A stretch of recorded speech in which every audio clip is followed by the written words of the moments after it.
सम्मानीय अतिथियों व छात्र छात्राओं का हार्दिक स्वागत करती हूँ। आज हम सभी यहाँ पर भारत की एकता और एकात्मता में जगत गुरु श्री शंकराचार्य का योगदान विषय पर व्याख्यान के लिए एकत्रित हुए हैं। ये हमारे लिए बहुत ही गर्व का विषय है कि शिक्षा मंत्रालय द्वारा Vikramaditya institute of management and technology को इस व्याख्यान माला को प्रस्तुत करने का अवसर प्रदान किया गया। आज इस व्याख्यान का आयोजन 3 उच्च उत्कृष्ट संस्थाओं की संयुक्तता में संचालित किया जा रहा है। मैं इन तीनों संस्थाओं से आप सभी का परिचय करवाना चाहती हूँ। भारतीय भाषा समिति, शिक्षा मंत्रालय भारत सरकार, इस समिति का गठन भारत सरकार के शिक्षा मंत्रालय द्वारा भारतीय भाषाओं को बढ़ावा देने के लिए किया गया है।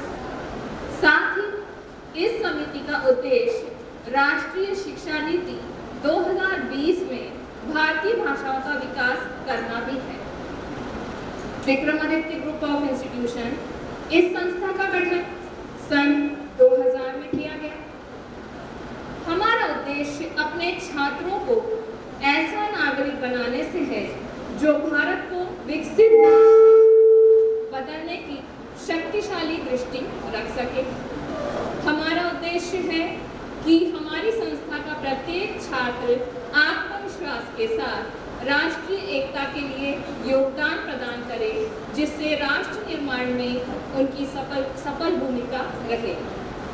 विद्या भारती उच्च संस्थान, इसकी स्थापना गुणवत्तापूर्ण शिक्षा की अवधारणा को साकार करने के लिए की गई। संस्था का उद्देश्य उच्च शिक्षा के आदर्श और गतिविधियों का निर्धारण करना है। इस संस्था का निरंतर यह प्रयास रहा है कि उच्च शिक्षा के क्षेत्र में संस्थानों के साथ समन्वय स्थापित कर उनमें यथासंभव सकारात्मक बदलाव लाया जाए। अतः इन तीनों संस्थाओं के संयुक्त आयोजन के द्वारा जगत गुरु श्री शंकराचार्य व्याख्यान माला को प्रदर्शित किया जा रहा है, जिसका उद्देश्य है कि जिस तरह आदि शंकराचार्य जी ने मात्र 32 वर्ष की आयु में वैदिक चिंतन व संस्कृति की रक्षा के लिए जो प्रयास किए, उससे हमारे युवा वर्ग को परिचित करवाया जाए। आदि शंकराचार्य जी का जन्म भारत के दक्षिण में हुआ था। उन्होंने संपूर्ण भारत की रीति, नीति, प्रकृति व प्रवृत्ति को भलीभांति समझा।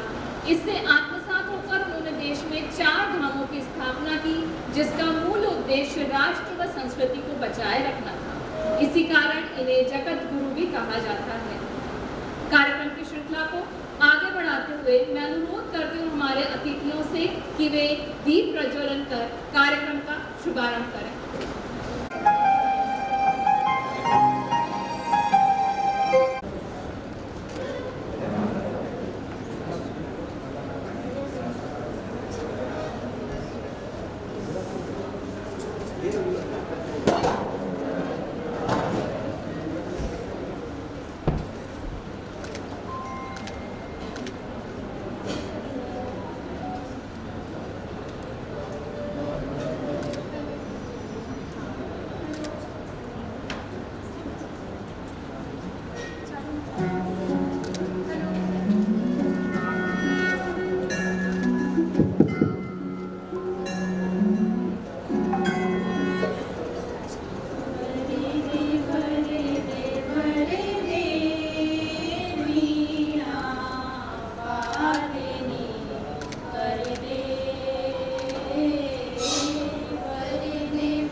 संस्कृत, साहित्याचार, PhD डीलिट है।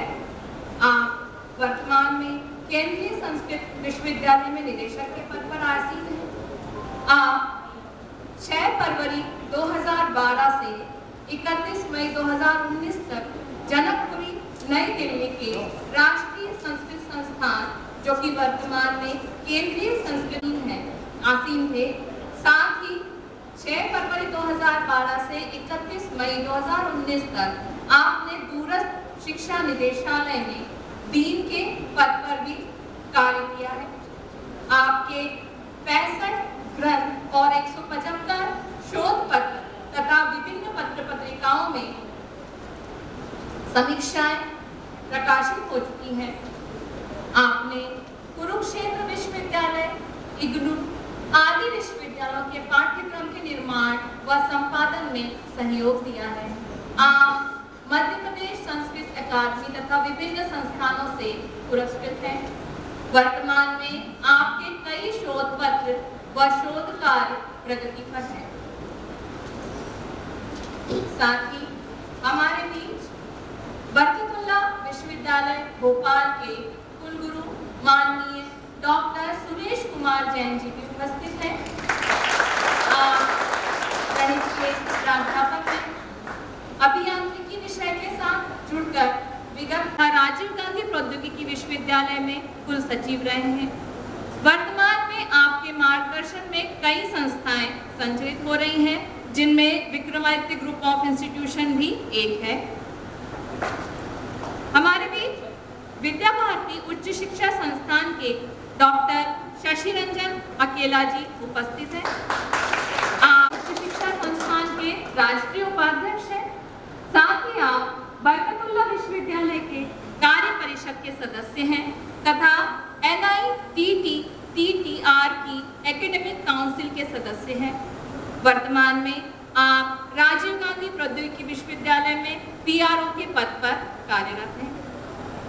साथ ही हमारे बीच विक्रमादित्य ग्रुप ऑफ इंस्टीट्यूशन के चेयरमैन श्री आदित्य नारोलिया जी उपस्थित हैं तथा विक्रमादित्य ग्रुप ऑफ इंस्टीट्यूट की डायरेक्टर डॉक्टर दीपिका नारोलिया जी भी उपस्थित हैं।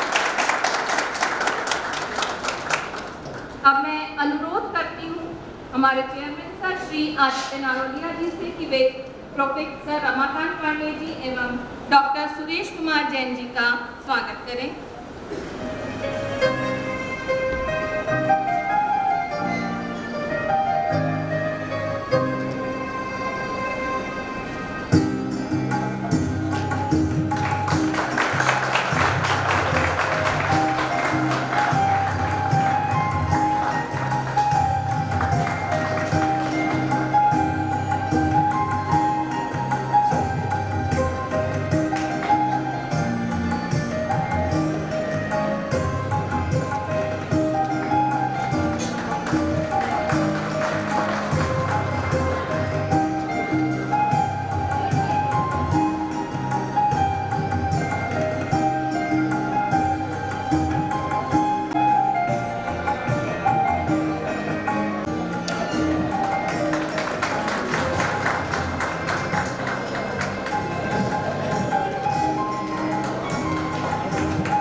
अकेला जी से कि वे कार्यक्रम की प्रस्तावना रखें।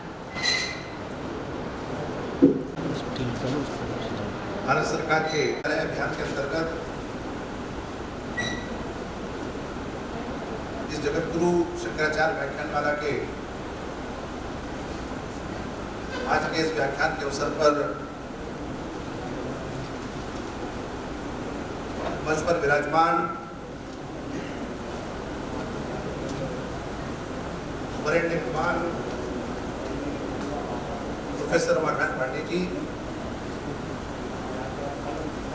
न केवल भारतवर्ष में बल्कि दुनिया के अनेक देशों में विगत कई दशकों की यात्रा से, अपनी वाणी के माध्यम से, अपने लेखन के माध्यम से, अपने साहित्य के माध्यम से और अपने विचार के माध्यम से भारत के दर्शन को संस्कृत साहित्य के माध्यम से एक शिक्षाविद होने के नाते इस भारत की गौरवशाली ज्ञान परंपरा को, भारत के सनातन विचार को जिन्होंने पूरी दुनिया के सामने रखा है, हम सबके लिए सौभाग्य की बात है कि आज इससे बड़े विद्वान इस व्याख्यानमाला के माननीय मुख्यमंत्री के रूप में हम सबके बीच में उपस्थित हैं। मैं शिक्षा मंत्रालय की ओर से, विक्रमादित्य ग्रुप ऑफ इंस्टीट्यूट की ओर से और विद्या भारती शिक्षा संस्थान की ओर से आपका हृदय से स्वागत करता हूँ।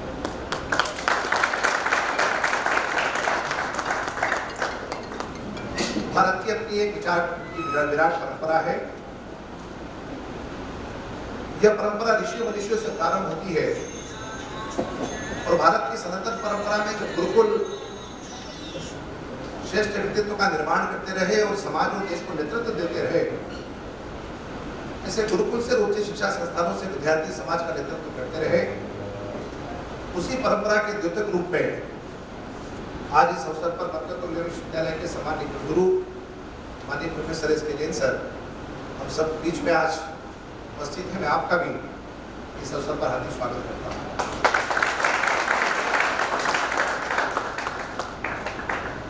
विक्रमादित्य ग्रुप ऑफ इंस्टीट्यूट के माननीय चेयरमैन डॉक्टर नारवेलिया जी, डॉक्टर दीपिका नारवेलिया जी, सभागार में उपस्थित उच्च शिक्षा संस्थान के सम्मानित पदाधिकारीगण, विभिन्न शिक्षा संस्थानों से आए सम्मानित प्राध्यापकगण और इस संस्थान के आदरणीय शिक्षक और विद्यार्थी,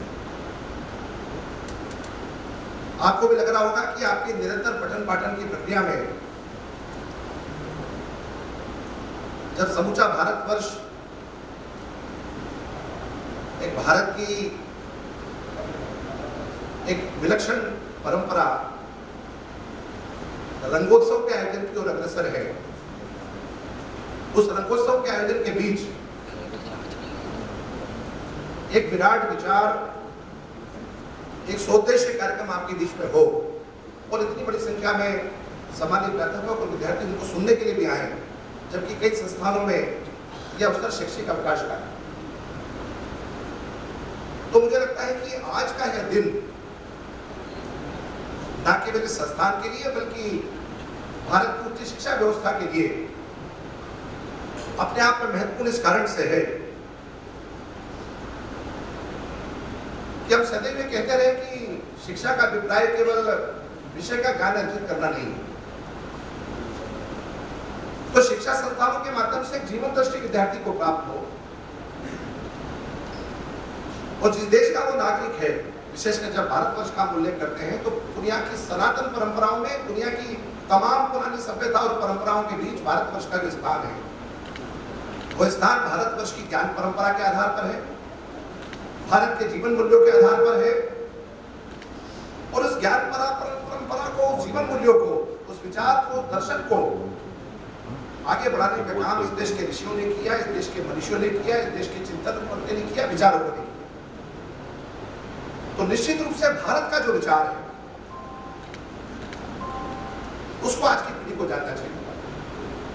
इस कार्यक्रम में आने के पहले एक छोटी सी घटना हुई जिसका संस्मरण माननीय अतिथियों के साथ और आपके साथ शेयर करना चाहूंगा।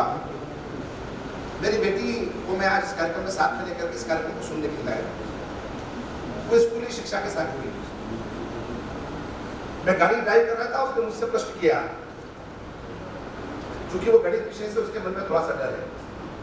माननीय कुलपति जी गणित और मैथमेटिक्स से जुड़े हैं, लेकिन उसके मन में डर है। उसने मुझसे प्रश्न किया कि हु इन्वेंटेड द मैथमेटिक्स। उसके मन का भाव था कि वो जानना चाहता था कि गणित विषय प्रारंभ किसने किया, क्योंकि वो गणित विषय को लेकर के कई बार उसकी पैनिक हो जाती। मैं जितना सामान्य रूप से जानता था, मैंने सहज रूप से गाड़ी चलाते चलाते उसको कहा कि आजकल तो गूगल और विकिपीडिया ये सब गुरु बन गए हैं, तुम सर्च करो कि इस पर क्या आता है। उसने सर्च किया हु इन्वेंटेड द मैथमेटिक्स। जैसे ही उसने उस पर क्लिक किया तो उसके सिस्टम पर आर्किमिडीज का नाम है, आर्किमिडीज की एक इक्वेशन का नाम है। मेरी बेटी को लगा कि क्या मैथमेटिक्स ने गणित का आविष्कार किया।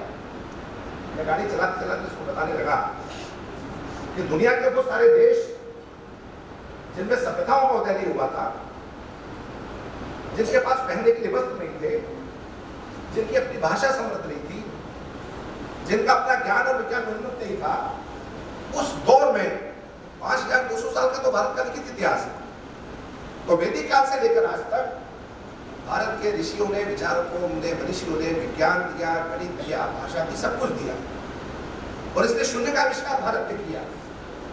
और वर्तमान आधुनिक युग में जिसको आर्टिफिशियल इंटेलिजेंस आप कह रहे हैं, जिसको आप IoT कह रहे हैं, जिस वर्चुअल वर्ल्ड की आप बात कर रहे हैं, जिस तकनीकी की आप बात कर रहे हैं, उस तकनीकी के मूल में गणित का योगदान है। शून्य से लेकर 1 तक के सारे अंक का और 1 से लेकर 10 तक के अंक का मापन पद्धति का। तो अंकों के आविष्कार भी हमने किया, लेकिन आज की पीढ़ी जब इस आधुनिक संसाधन पर सर्च मारती है, तो सर्च मारने पर उसको सबसे पहले आर्किमिडीज दिखाई देता है, और आर्किमिडीज को दिखाने के बाद जो पैराग्राफ उसके अंदर आया, तो उसने पढ़ करके मुझे सुनाया कि ह्यूमैनिटीज ने गणित का आविष्कार किया और इस पूरे ग्लोब पर गणित चल पड़ा।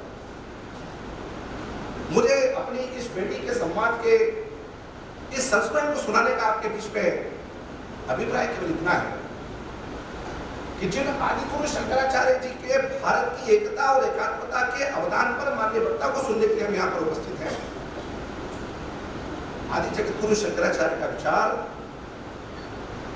भारत के ऋषियों मनीषियों का विचार, वह सार्वकालिक विचार रहा है जिसने दुनिया को सब कुछ दिया।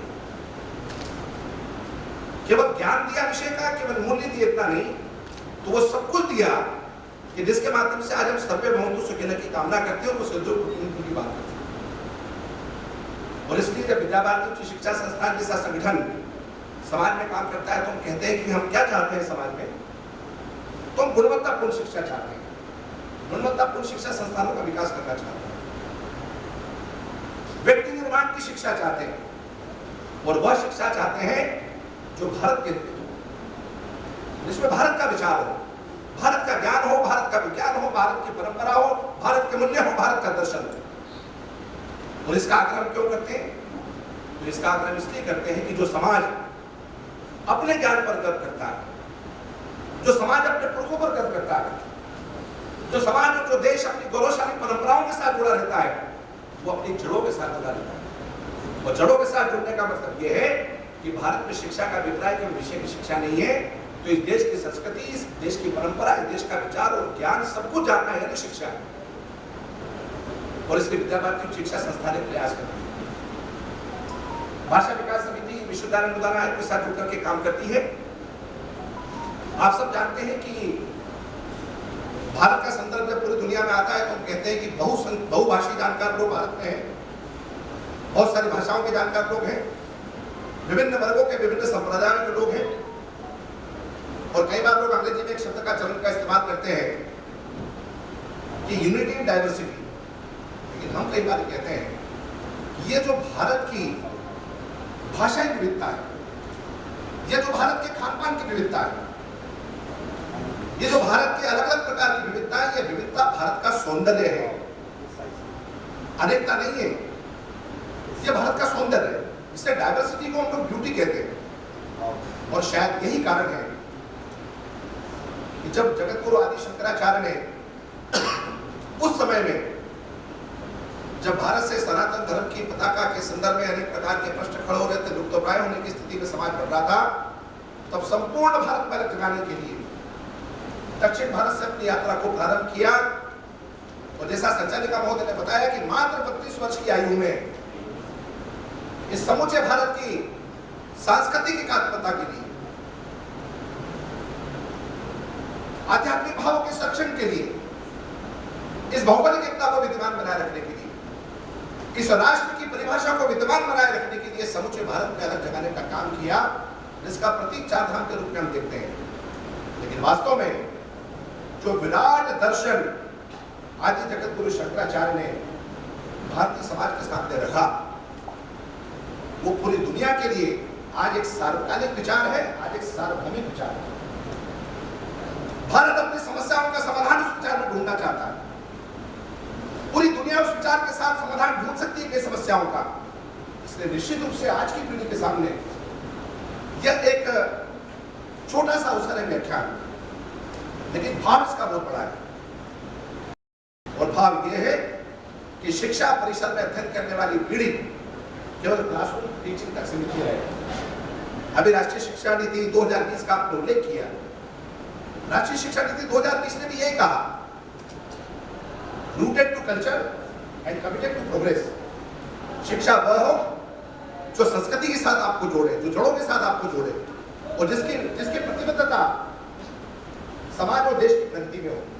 तो निश्चित रूप से अब राष्ट्रीय शिक्षा नीति 2020 आने के बाद शैक्षणिक गतिविधि, जिसको क्लासरूम टीचिंग कहते हैं, और शिक्षणेतर गतिविधि, जिसको आप को करिकुलर एक्टिविटी कहते हैं, सब मिलाकर के शिक्षा है। यही शिक्षा का विराट और व्यापक दर्शन भारत में रहा था, जिसके प्रतीक माननीय कुलगुरु हैं, जिसके प्रतीक माननीय वरिष्ठ विद्वान प्रोफेसर रमाकांत पांडे जी से लोग आज इस सुयोग अवसर विक्रमादित्य संस्थान को मिला है। मैं विक्रमादित्य ग्रुप इंस्टीट्यूट को इस बात के लिए धन्यवाद दूंगा कि आप अपने इस परिसर में आज इस व्याख्यान के माध्यम से संस्था के शिक्षकों के लिए और विद्यार्थियों के लिए ऐसे विचार का प्रस्फुटन करना चाहते हैं जो भारत का विचार है, जो भारत का सनातन विचार है, जो भारत की ज्ञान परंपरा का विषय है। निश्चित रूप से आज के व्याख्यान के बाद मैं सम्मान करके चलता हूँ वरिष्ठ विद्वान प्रोफेसर रमाकांत पांडे जी को सुनने के बाद और माननीय कुलगुरु जी को सुनने के बाद हम सबके मन में जिज्ञासा का भाव आएगा, आदि गुरु जगत गुरु शंकराचार्य के अवदान को, विचार को समझने का और जानने का। निश्चित रूप से वो विचार हमको जीवन दृष्टि भी देगा। शिक्षा मंत्रालय का अपना जो प्रयास है वो भारतीय भाषाओं के संवर्धन को लेकर के है, वो भारत की विविधताओं के भाषा विविधता के बीच में एकात्मता को लेकर के है, और उस एकात्मता के प्रयासों में शिक्षा मंत्रालय आज देश भर में से 108 व्याख्यानों का आयोजन कर रहा है। विक्रमादित्य ग्रुप ऑफ इंस्टीट्यूट सौभाग्यशाली है कि देश भर के 15,000 उच्च शिक्षा संस्थानों में से विक्रमादित्य ग्रुप ऑफ इंस्टीट्यूट संस्थान है जो इस आयोजन को कर रहा है। और इसके आज के इस अवसर पर मैं विद्या भारती उच्च शिक्षा संस्थान के इस विचार के साथ इस संस्थान को जुड़ने के लिए विक्रमादित्य ग्रुप ऑफ इंस्टीट्यूट को और आप सबको धन्यवाद देता हूँ। और ये आग्रह भी करता हूँ कि हम चरगति के विचार को मानते हैं। ये विचार केवल व्याख्यान तक सीमित रहे। आने वाले समय में यह जो पीढ़ी आज इस विचार को सुनेगी, वो एक सार्वकालिक विचार को सुनेगी, वो एक ऐसे व्यक्तित्व से परिचय होगी जो शायद हमारे पाठ्यक्रम का हिस्सा नहीं है। वो एक ऐसे विराट व्यक्तित्व और विचार को जानेगी कि जिसकी आज न केवल भारत को बल्कि पूरी दुनिया को आवश्यकता है। और इसलिए आज इस अवसर पर मैं सम्मानीय विद्वानों का तीनों संस्थाओं की ओर से हार्दिक स्वागत करता हूं, अभिनंदन करता हूं। कार्यक्रम अपनी ऊंचाइयों की ओर आगे बढ़ेगा। आप सभी का बहुत बहुत धन्यवाद।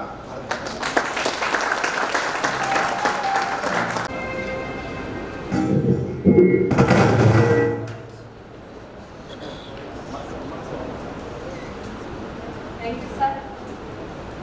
विकिपीडिया और गूगल से परे नहीं, क्योंकि हमारे लिए आसान है, लेकिन आज भी मैं कहती हूँ जो ज्ञान हमें पुस्तकों से या हमारे बड़े बुजुर्गों से प्राप्त हो सकता है, शायद वो विकिपीडिया या गूगल से ना हो सके। इसलिए जितना हो सके अपने बड़े बुजुर्गों के सानिध्य में रहें, पुस्तकों के सानिध्य में रहें। अब मैं अनुरोध करती हूँ हमारे मुख्य वक्ता प्रोफेसर रमाकांत पांडे जी से कि वे अपना उद्बोधन प्रस्तुत करें।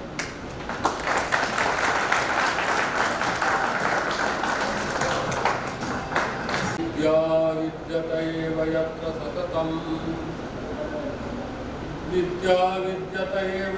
सततं वेद्यो नयो रागिणा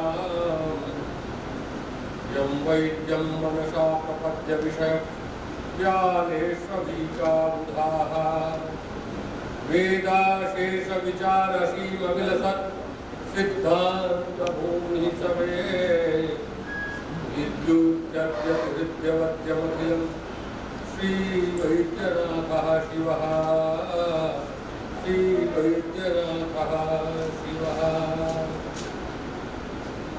भारत की एकता और एकात्मता में जगत गुरु श्री शंकराचार्य का अवदान या योगदान विषय इस व्याख्यानमाला में अध्यक्ष के रूप में हम सबके सम्मुख उपस्थित आचार्य जैन साहब, जो स्वयं एक बहुत ही प्रतिष्ठित विश्वविद्यालय के कुलपति है।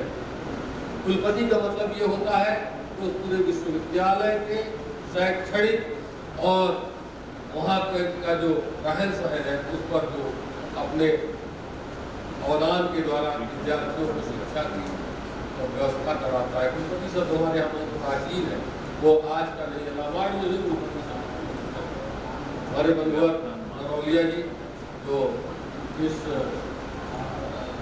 Vikramaditya institute of management and technology के चेयरमैन है, और अकेला जी जिनसे मेरी मुलाकात आज से लगभग 25 साल पहले हुई होगी।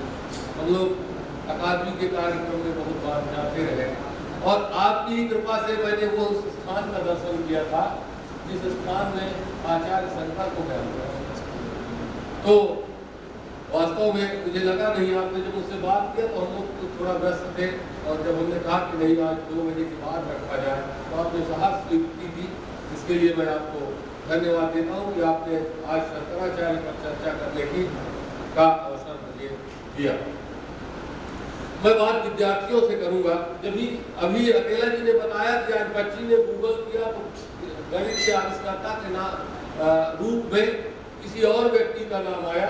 ये केवल गणित को लेकर के हम अगर बात करते हैं तो नहीं है, बल्कि भारत के अलावा हर जगह महापुरुष पैदा हुए हैं। भारत के किसी भी महापुरुष का दर्शन आपको गूगल देवता नहीं कराते। आप कुछ भी खोज डालिए, वहीं से सब कुछ मिलेगा। ये वास्तव में हमारी दृष्टि से गलत है, लेकिन उनने अपनी संस्कृति के प्रचार और प्रसार के लिए जो कुछ किया वो उनके लिए वो उनका अपना उपक्रम था, हम क्यों नहीं कर लिए, इस पर अपन बात करेंगे।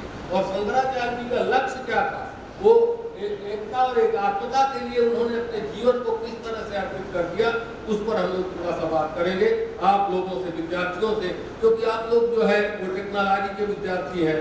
आप लोग मशीनी चीजों से जुड़े रहते हैं। जो आपकी पुस्तकें हैं उनमें भी इस तरह के सांस्कृतिक परिवेश या दार्शनिक परिवेश का मुझे लगता है, जब मैंने कुछ बीटेक किया नहीं तो मुझे लगता है कि दार्शनिक परिवेश कुछ कम मिलता है आपको। तो आपके लिए ये वास्तव में बहुत ही महत्वपूर्ण है। आपको जानना चाहिए कि इस राष्ट्र में और इस राष्ट्र में भी इस भूमि में राष्ट्र की एकता, शंकराचार्य का जन्म कहीं भी हुआ, लेकिन शंकराचार्य को शंकराचार्य बनाने का अवदान अगर किसी का है वो इस भूमि का है। यहीं पर उनको जो है ज्ञान की प्राप्ति हुई। आप लोग जानते ही हैं समय भगवान बन चुकी है। तो ये एक वास्तव में जो ये क्षेत्र है ये ज्ञान का क्षेत्र रहा है। जहाँ शंकर बैठ विराजते हैं वो ज्ञान का क्षेत्र होता है। ज्ञान अनुच्छेद महेश्वरा।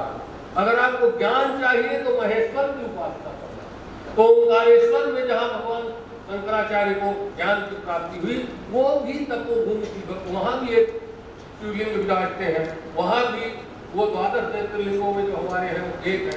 तो इस भूमि ने ज्ञान दिया। शंकराचार्य जी का जन्म जो है वो केरल में हुआ था, कालड़ी में। उस सब पर मैं बहुत नहीं जाऊंगा क्योंकि 50 मिनट टाइम दिया गया है, और शंकर पर 50 मिनट में कुछ कहना अपने आप में बहुत बड़ी बात है। लेकिन मैं थोड़ा बहुत अपन इस पर बात करें।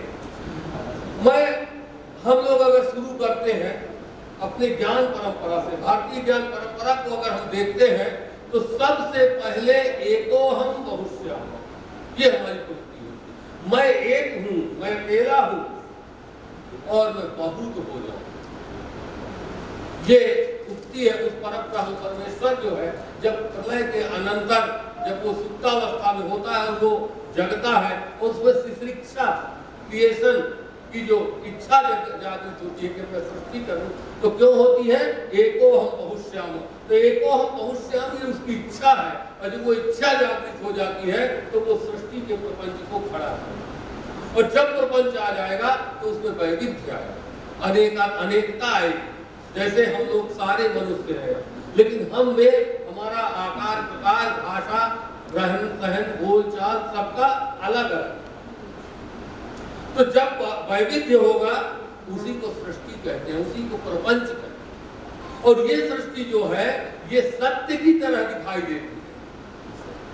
हम लोग इसी में रंग जाते हैं, इसको नित्य मानकर काम करते हैं। हम सोचते हैं कि बस अब हम दूसरे को अगर देखते हैं कि इसको कोई हानि पहुंच रही है तो हम ये मानते हैं कि इसको हानि पहुंच रही है, मुझे पहुंचने वाली नहीं है, इसकी मृत्यु हो रही है, मैं नहीं मरने वाला। हम अपने को अमर मान करके काम करते हैं। तो एको हम बहुत श्याम जो हमारे यहाँ वैविध्य की जो संस्कृति है वो ऋग्वैदिक काल से हम लेगा, और अगर उसके पहले भी कुछ रहा होगा तो वहां से अगर लेते हैं तो निस्संदेह ये कंसेप्ट तब का है। प्रशस्त भाष्यकार कहते हैं कि अरेस्य महितो भूतस्य निश्वसितमेतस्य ऋग्वेद यजुर्वेदा सामवेदा, ये जो वेदत्रयी है जो उस महापुरुष का निश्वास है, निश्वसित। तो हमारी जो संस्कृति जब बनती है और हम जो लौकिक प्राणी होते हैं, हम में विगति भी उत्पन्न है। और शंकराचार्य जिस काल में पैदा हो रहे हैं उस काल में इस देश में बहुत सारी विकृतियां हुई, उत्पन्न हो गई थी। कैसे? 3 तरह की विकृतियां थी। एक विकृति थी उपासना के मार्ग। पूरे तांत्रिक जो आजकल आप टीवी में देखते होंगे, काले काले कपड़े पहन के आते हैं, पीली धोती पहनना, आज बुधवार है, ये है वो है, कुछ करते हैं, बताते हैं। तो तांत्रिक जो प्रवृत्तियां है वो तांत्रिक प्रवृत्तियां बढ़ रही थी। दूसरा, भाषाई स्तर पर आप उस समय देखिए जब शंकराचार्य आए होंगे तो केरल में कौन सी भाषा रही होगी और यहाँ आकर के उन्होंने किस भाषा से बात किया हो। हम लोग अभी केरल चले जाए और गांव में चले जाए, जो अंग्रेजी न जानता हो और हिंदी भी न जानता हो, तो हम कौन सी भाषा में बात करें? आप सोचिए उस समय जब शंकर आए होंगे तब वो किस भाषा में बात की होगी। और उनके लिए कोई ट्रेन और तो रही नहीं होगी, ना फ्लाइट रहा होगा, वो वहां से पैदल चले और यहाँ आए। और दूसरा जो था वो दार्शनिक स्तर पर भी विकृति उत्पन्न हो चुकी थी, क्योंकि जो चार्वाक आदि जो दर्शन थे, जो नास्तिक जो दर्शन थे, वो इतने उत्कृष्ट हो गए थे। विशेष रूप से चार्वाक का उत्कर्ष इतना ज्यादा हो गया था कि व्यक्ति शरीर को ही सब कुछ मान बैठा था और ये मानता था कि मैं हूं और ये। हम में भेद बुद्धि पूरी तरह से जागृत हो गई थी। मैं अपने को मैं समझ रहा था और आपको आप समझ रहा था। आपके साथ कुछ भी हो जाए मुझसे कोई लेना देना नहीं, और मेरे साथ कुछ भी हो जाए आपको कोई लेना देना नहीं। ऐसा कुछ कालखंड उस समय आप देखेंगे तो आपको दिखेगा कि भगवान शंकराचार्य जो है जिस समय अवतरित होते हैं, हम लोग तो अवतार ही मानते हैं, तो हम लोग जो है सनातनी है, तो हमारे यहाँ कोई ईश्वर जन्म नहीं लेता, कोई महापुरुष जन्म नहीं लेता, अपितु वो अवतरित होता है। अवतरित हुआ, अपना कार्य पूर्ण किया और चला गया, यही हम मानते हैं। तो जब शंकराचार्य यहाँ आते हैं और वो जब देखते हैं, उनके जन्म में संन्यास की बात पर हम न जाए, तो वो देखते हैं कि जो भारत भूखंड है ये पूरी तरह से अध्यात्म की भावना को छोड़ चुका है और पूरी तरह से भौतिकता से ओतप्रोत हो रहा है। कोई किसी को कुछ मानने वाला नहीं है। उस समय उन्होंने ये, आप देखिए केरल कहाँ है, कन्या जहाँ उनका जन्म हुआ था कालदी में, मैं कई बार वहाँ गया, हमारा वहाँ पर कैंपस भी है पास में, वहाँ से कन्याकुमारी, हमारे भारत का वहाँ से समुद्र है, तो वहाँ वो प्रायः कन्याकुमारी से थोड़े दूर है, वहाँ से और यहाँ तक पैदल आए और फिर हिमालय उस दक्षिण से उत्तर तक की पूरी यात्रा वो कर रहे हैं।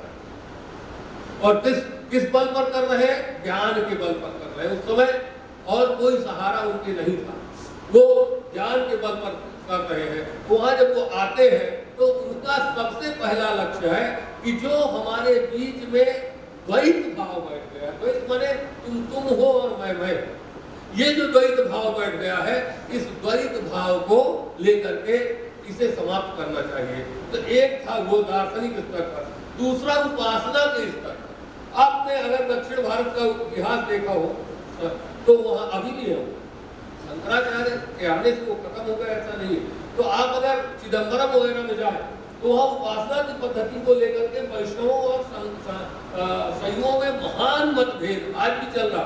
मेरे एक मित्र है तिरुपति, मैंने कहा चलिए मुझे एक जगह शिव मंदिर है वहाँ दर्शन करवा दीजिए, तो मुझे ले गए और बोले देखिए मैं तो वहीं तक जाऊंगा जहाँ तक इस मंदिर की छाया नहीं आती, छाया जहाँ आती है वहां मैं आने वाला। मेरे बहुत अच्छे मित्र हैं, ठीक है। तो उपासना में इस तरह की बातें थी। शंकराचार्य ने देखा कि जहाँ उपासना हो रही है वहाँ वो वास्तव में उपासना हो न हो करके वैर भावना से ओतप्रोत है। लोग कहे शिव बड़ा है कि विष्णु बड़ा है, कि ये बड़ा है कि वो बड़ा है, मैं बड़ा तुम बड़ा, अपनी अपनी पद्धतियों को लेकर के अब परस्पर लड़ाई लड़ रहे हैं। और यही हमारे टूट का सबसे बड़ा कारण ये उस समय देखे। तो शंकराचार्य जो है वो सन्यासी है। वास्तव में सन्यासी को किसी मूर्ति की पूजा करने की जरूरत नहीं होती। वो सन्यासी का मतलब ये नहीं कि मैं गेरुआ वस्त्र पहन लूं और मैं सन्यासी हूँ, ऐसे चिमटा पकड़ लूं और मैं सन्यासी हो जाऊं। सन्यासी के लिए सम्यक न्यासा, अपना सर्वस्व माने मानसिक रूप से आत्मिक रूप से अपना सर्वस्व समर्पित कर देना ही सन्यास होता है। उस समय जो सन्यासी है वो ये तो शिवोहम का ज्ञान प्राप्त कर लेता है कि मैं जो है शिव हूँ, ऐसा उसे ज्ञान प्राप्त हो जाता है और वो इन सबसे बहुत ऊपर उठ चुका है। लेकिन शंकर जब देखते हैं सन्यासी क्या करता है, गुरु क्या करता है, गुरु का कर्तव्य है कि जो राष्ट्र में जो घटनाएं घट रही हैं, जो राष्ट्र का विक्षेप हो रहा है, राष्ट्र को जिन तत्वों से हानि पहुंच रही है उन तत्वों का प्रशमन करें।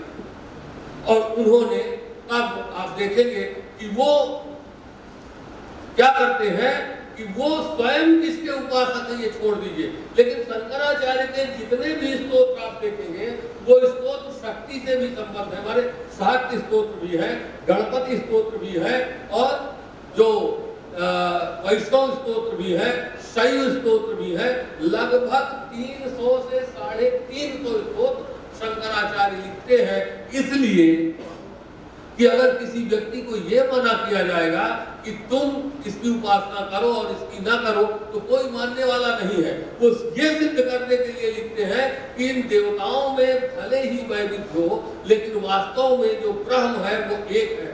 जगत ब्रह्म सत्यम जगत मिथ्या, वो ये उपदेश देते हैं। ये जो मूर्ति पूजा हम लोग करते हैं, जो हम लोग मूर्तियों पर भरोसा करते हैं, पूजा कर रहे हैं, वास्तव में मूर्ति की पूजा करना हम जैसे सांसारिकों का, हम लोग अभ्यास करते हैं उस परम तत्व को पहचानने का, क्योंकि वास्तव में ब्रह्म क्या है, निर्गुण और निराकार है। उसका हम लोग ध्यान करें तो कैसे करें, सूरदास आदि को आप पढ़िए, वहां भी कुछ शंकराचार्य का प्रभाव है।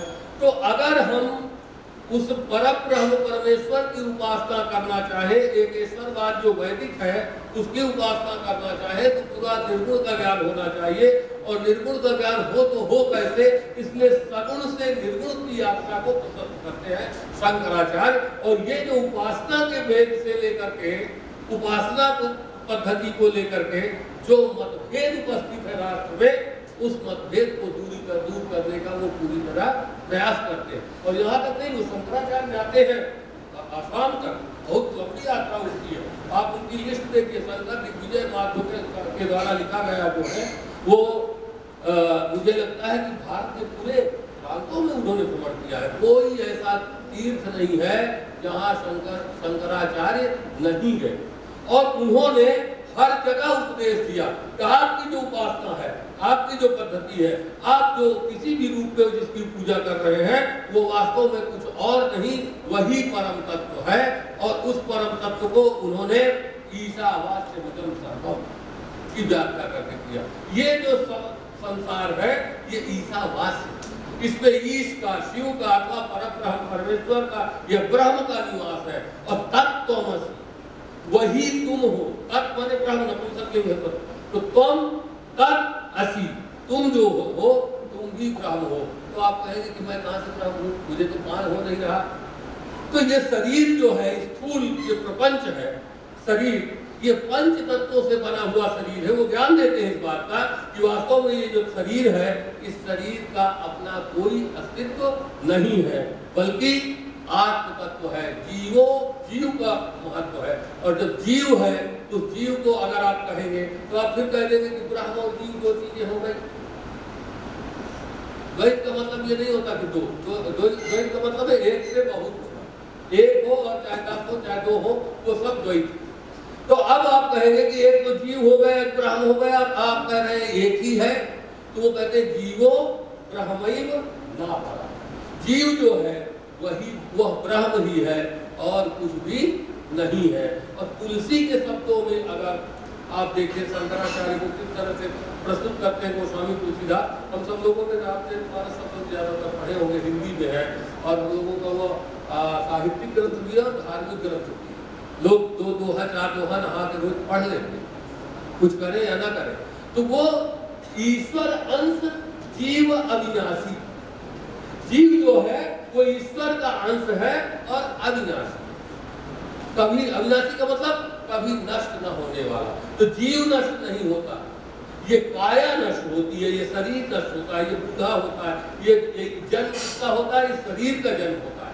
ये जो शरीर को सब कुछ मान करके हम लोगों में भेद आ रहा था कि मैं तो प्रोफेसर हूँ, ये चपरासी है, मैं ये हूँ, वो दूसरा है, ऐसे ऐसे भेद की जो भावनाएं थी, उन भेद की भावनाओं को भुलाने के लिए उन्होंने दार्शनिक स्तर पर पूरी तरह अद्वैत की प्रतिष्ठापना की और ये सिद्ध किया कि मुझ में और तुम में कोई भी भेद नहीं है, जो तत्व मुझ में है वही तत्व तुम में भी है। इसलिए मैं और आप दोनों, ये भिन्न कौन है, ये शरीर, जिसका कोई महत्व नहीं है। ये शरीर तब तक है जब तक ईश्वर की इच्छा है, या जब तक ये चल रहा है तब तक है। वास्तव में जन्म आदि या षड भाव विकार, जन्म आदि जो 6 विकार है हमारे शरीर के, जन्म लेना, बढ़ना, फिर बूढ़ा होना, मरना इत्यादि जो है, वो सब किसमें आते हैं, शरीर में आते हैं, आत्म तत्व में नहीं आते। और उसके लिए उन्होंने केवल शास्त्र नहीं लिखे, उन्होंने बादरायण सूत्रों पर केवल भाष्य नहीं लिखा, और शानदार भाष्य तो उन्होंने लिखा विद्वानों के लिए, जो पंडित लोग जो उस पर रमते हैं शास्त्र में। जो हम अब जैसे लोग थे उनको लिए उन्होंने बहुत जो स्तोत्र हैं छोटे छोटे, इस स्तोत्रों में क्या होता है, शास्त्र के तत्व भरे रहते हैं। भज गोविंदम भज गोविंदम गोविंदम भज मूढ़मते, कि गोविंद का भजन करो, ये सांसारिकता में तुम भगे चले जा रहे हो। तो गोविंद शब्द का अर्थ है कृष्ण तो है ही, हम लोग उसको कहते हैं। और गोविंद का मतलब है गाम इंद्रियम वेत्ति थी गोविंदा, जो इंद्रियों का ज्ञान प्राप्त कर ले। और गाम ब्रह्म वेत्ति थी गोविंदा, जो ब्रह्म को जानता है वो गोविंद है। तो अब तुम जो है क्या करो कि गोविंद के प्रति ध्यान लगाओ, और सन्निहिते, जब तुम्हारा मरण सन्निहित होगा, मरण जब आ जाएगा तो नहीं रक्षति दुप्रिय करने, व्याकरण पढ़ते हो, भाषा की शुद्धता को सोच रहे हो, परंतु अगर मृत्यु आ जाएगी नजदीक तो जो दुप्रिय करने एक संस्कृत में धातु है जिससे करो कुत्ता कुमंत रूप बनते हैं, तो उनको तुम कितना भी पढ़े रहो वो तुम्हारी रक्षा करने वाला नहीं है। तो इस तरह से वो पूरा ऐसे आप देखिए, ये गांव के लोग भी गाते हैं, और ये अपभ्रंश बन के भी हम लोगों के बीच में वो है तो संस्कृत, लेकिन संस्कृत का उच्चारण जब गांव में होने लगा और जो संस्कृत नहीं पढ़े थे उनके बीच में होने लगा, तो संस्कृत जो है वो उनकी प्राकृत बन जाती, और वो प्राकृत बन के हम लोगों के बीच में, हम लोग उसका अर्थ समझते हैं, शब्द को भले जाने। जैसे बहुत व्याकरण एक शास्त्र है संस्कृत में, तो एक उसमें काश व्याकरण, काश कृष्ण व्याकरण है, तो उसको उसमें एक ओम नमः सिद्धम, ओम नमः सिद्धम, ये एक पहला सूत्र है वहां। और हम लोग जब पढ़ते थे बचपन में, तो हम लोग तालाब में जब कूदते थे पानी में दौड़ के, तो हम लोग कहते थे ओना मासी धम बाप पढ़े ना हंसेगा, कहते थे ना। अब ये ओना मासी धम को हम अब जान पाए जब प्रोफेसर बन गए कि ओम नमः सिद्धम का बिगड़ा हुआ रूप ओना मासी है। उसी तरह से शंकराचार्य की जो शिक्षाएं हैं वो सामान्य लोगों तक भिन्न भिन्न भावों को लेकर के पहुंची, और जो आध्यात्मिकता हमने आई, जो एकत्व की भावना हमने आई, वो उनके कारण। अद्वैत की चर्चा उपनिषद शंकराचार्य से बहुत पहले के, लेकिन उपनिषद दर्शन पर उनके पहले किसी व्यक्ति ने उतनी बड़ी चर्चा नहीं की थी। उपनिषद को प्रमाण मान करके उनसे पहले किसी व्यक्ति ने उतनी बड़ी चर्चा नहीं की थी। उन्होंने ये सूत्र देने वाले व्यक्ति अगर कोई है तो वो कौन है, भगवान शंकराचार्य। उन्होंने बताया कि चाहे वो केरल का जन्मा हो और चाहे सुदूर हिमालय के पर्वत पे जन्मा हो, हम सब एक है, एक संस्कृति के उपासक है, एक परमात्मा की संतान है, और केवल भारत के ही नहीं अपितु वैश्विक परिवार को अगर हम देखें तो वसुधैव कुटुंबकम को भी देखने वाले हमारे ऋषियों मुनियों ने कभी भी ये नहीं सोचा कि भारत वाले, कभी नहीं ये उन्होंने न कभी कहा कि हे भगवान मेरे घर में खूब आटा दाल सब्जी रहे और बाकी पड़ोसी के न रहे, ऐसा उन्होंने कभी नहीं कहा। सर्वे भवन्तु सुखिनः सर्वे सन्तु निरामया, ये हमारे यहाँ का, ये नहीं कहा कि मेरे बच्चे का कल्याण हो प्रभु और पड़ोसी का बच्चा कल्याण न हो, वो बीमार रहे, ऐसा नहीं कहा गया। सर्वे भवन्तु सुखिनः सर्वे सन्तु निरामया, सब हो जाए, सब निरामय हो, ऐसा हमारे यहाँ जो भावना है वो इन औपनिषदिक विचारों की धारा है, जहाँ जिनको व्याख्या देकर के शंकराचार्य ने इस पूरे राष्ट्र को एक सूत्र में उन्होंने बहुत काम किया। मैंने बताया कि उन्होंने कई नगरों की, कांची की भी यात्रा की, वो बद्रीनाथ तक गए, काशी भी गए, काशी में सुमेर पीठ आज भी है, और उस सुमेर पीठ की स्थापना को लेकर के बताते हैं लोग कि मतलब शंकराचार्य ने स्थापित किया। श्रृंगेरी के बारे में आपने सुना ही, पूज्य भारती तीर्थ जी महाराज अभी वहाँ विराजते हैं, उनको आप दर्शन करिए, शंकराचार्य जी जैसे ही दिखेंगे। उसी तरह से पुरी में, और उसी तरह से जोशीमठ, और उसी तरह से दक्षिण में कौन है, दक्षिण में श्रृंगेरी हो गया, पुरी हो गया, द्वारका पीठ, ये 4 पीठों को उन्होंने बनाया। ये तो उनके प्रमुख पीठ है। प्रमुख पीठ का मतलब है कि धर्म का, जिसे मठामनाय कहा जाता है, इन मठों से हमारी संस्कृति का प्रचार और प्रसार होगा। और जब भी समाज में कोई विकृति उत्पन्न होगी, जब भी समाज किसी विकृति की ओर जाएगा, तो ये उन्हें उपदेश देगा कि डरो मत, ऐसा नहीं करना। ये गुरुजन जो है शंकराचार्य की परंपरा का वहन करने वाले, ये बताएंगे कि नेह नानास्ति किंचन, यहाँ कुछ भी नाना नहीं है, बहुत नहीं है, बल्कि हम सब एक हैं, हमारा राष्ट्र एक है। मैं भले यहाँ बैठा हूँ और कोई कहीं भी बैठा रहे, लेकिन वास्तव में जिस भूगोल पर, जिस पृथ्वी माता पर हम निवास करते हैं, वो एक, ये जन जन को सिखाने वाले शंकराचार्य है। मैं 1-2 श्लोक पढ़ूंगा उनके, बहुत अच्छे, आपको अच्छे लगेंगे कि उन्होंने एकात्मता और एकता को लेकर के किस तरह की बातें की है। वो यहाँ पर वो कहते हैं कि कोई बहुत बड़ा वीर हो जाए, खूब बड़ा वीर हो जाए, लोग कहते हैं मैं दारा सिंह, कुछ नहीं, तुम अपने आप को समझते रहो कि मैंने समुद्र को पार कर लिया, हो सकता है पुरस्कार भी पा जाओ, लेकिन वो कुछ होने वाला उससे नहीं है। वायु को घट में स्थापित कर दीजिए, मैंने पूरी हवा को उठा के घड़े में भर के ढक्कन लगा दीजिए, इतनी ताकत आप में हो, तो भी कुछ होने वाला नहीं है। मेरु पाणा उद्धृतो वा ततः किम, और हिमालय पर्वत या सुमेरु पर्वत को हाथ में उठा लीजिए, तो भी कुछ होने वाला नहीं है। ये न स्वात्मा नहीं न साक्षात। अगर किसी व्यक्ति ने आत्म साक्षात्कार नहीं किया, तो वो व्यक्ति चाहे समुद्र को लांघ जाए, चाहे वो वायु को घड़े में भर दे, और चाहे वो समुद्र को, हिमालय को और हाथ में उठा ले, उससे कुछ होने वाला नहीं है। इसलिए पहले हमें अपने आप को पहचानना पड़ेगा।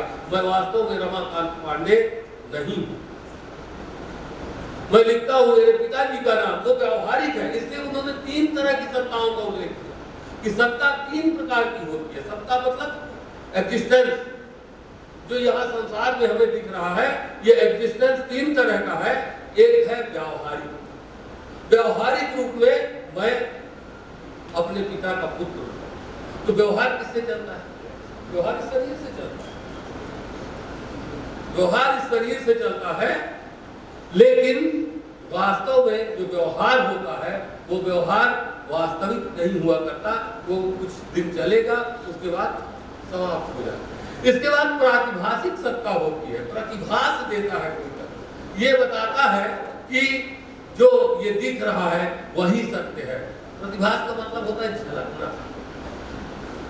तो प्रातिभाषिक जो प्रतीति होती है, जैसे दूर आपको कहीं वो मृग कृष्णा जैसा कुछ दिखाई दे रहा है और आप उसे जल मान लें, तो वो वास्तव में जल नहीं होता।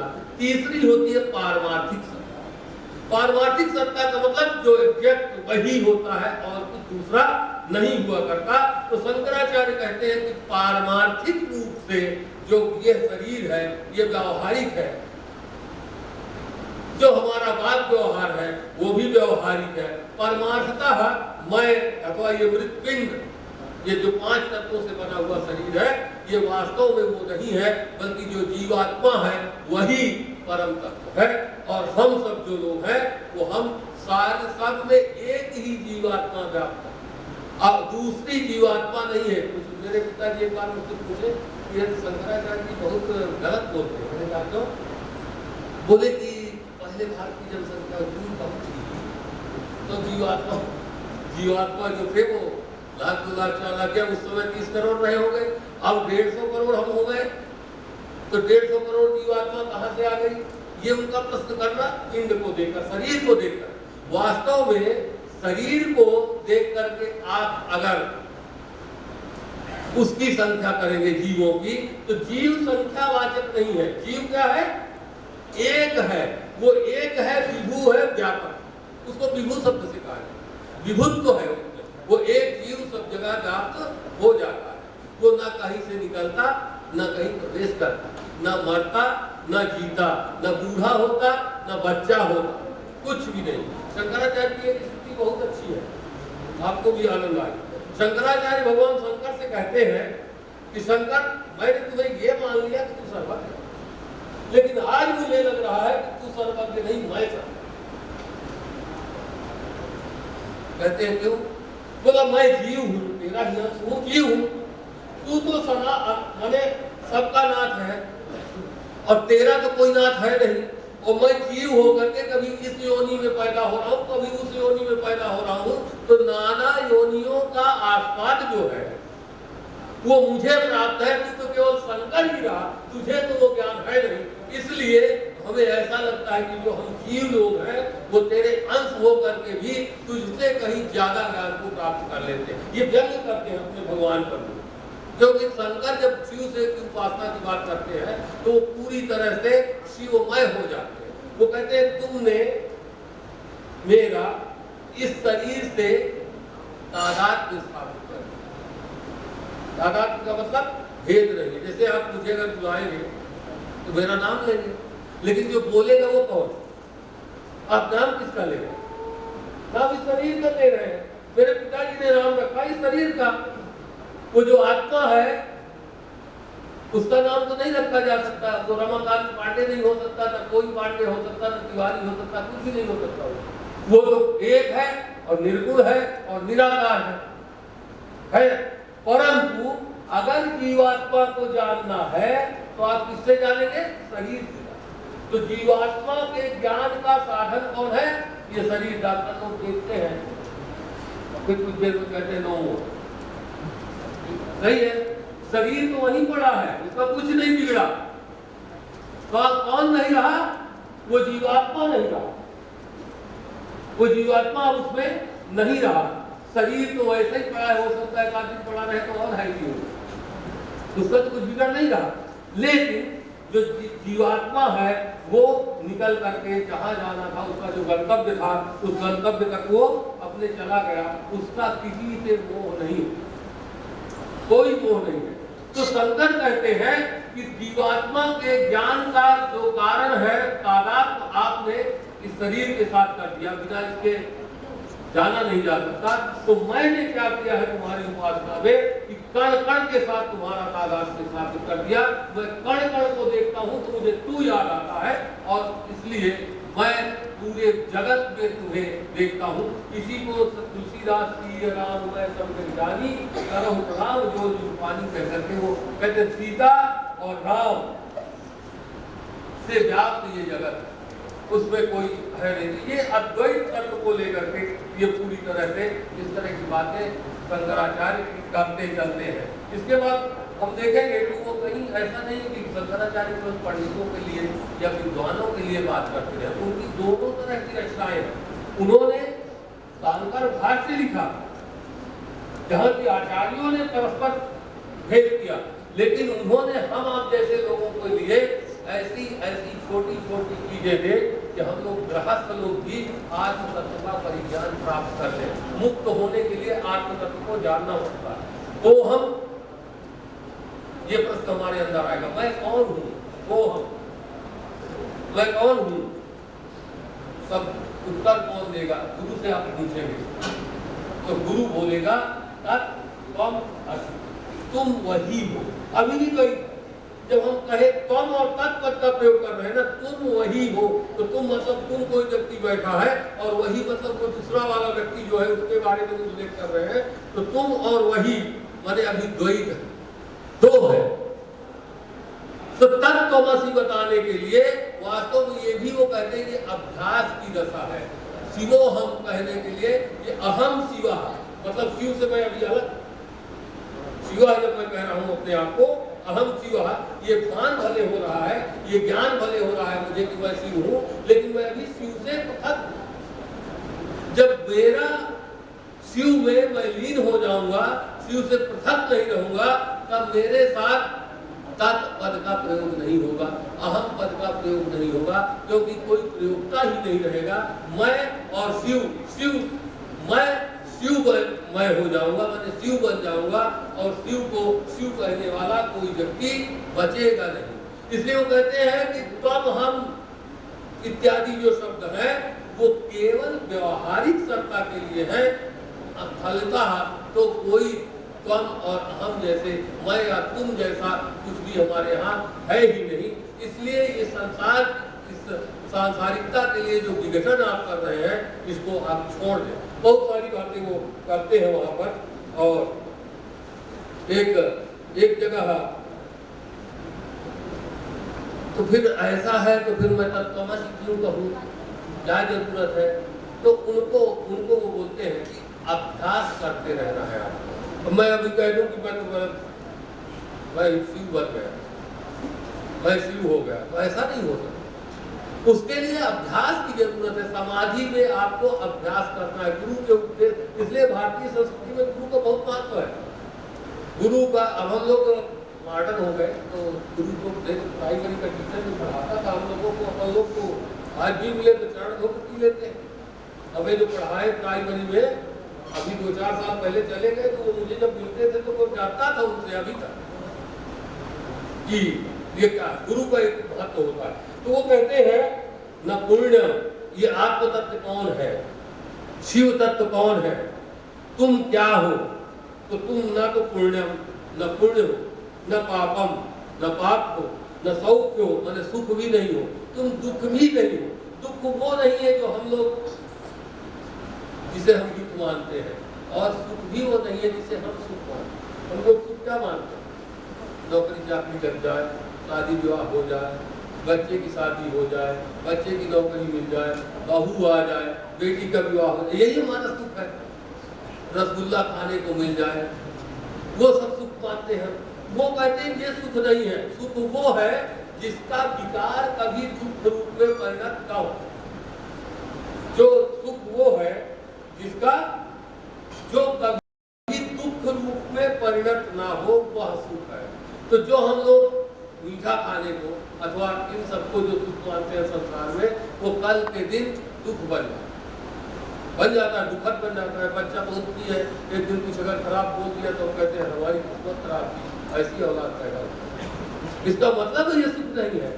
तो सुख कहते हैं तो वो वही बोलते हैं कि न पुण्यम, न पापम, न सौख्यम, न दुखम, न मंत्रो, न तीर्थो, न वेदा, न यज्ञ, अहम भोजनम नहीं हो भोज्यम, न भोक्ता।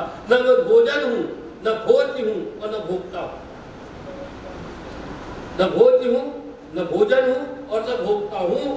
चिदानंद रूपा शिवोहम शिवोहम। वो कहते हैं मैं चिदानंद रूप शिव हूँ। ये चित क्या?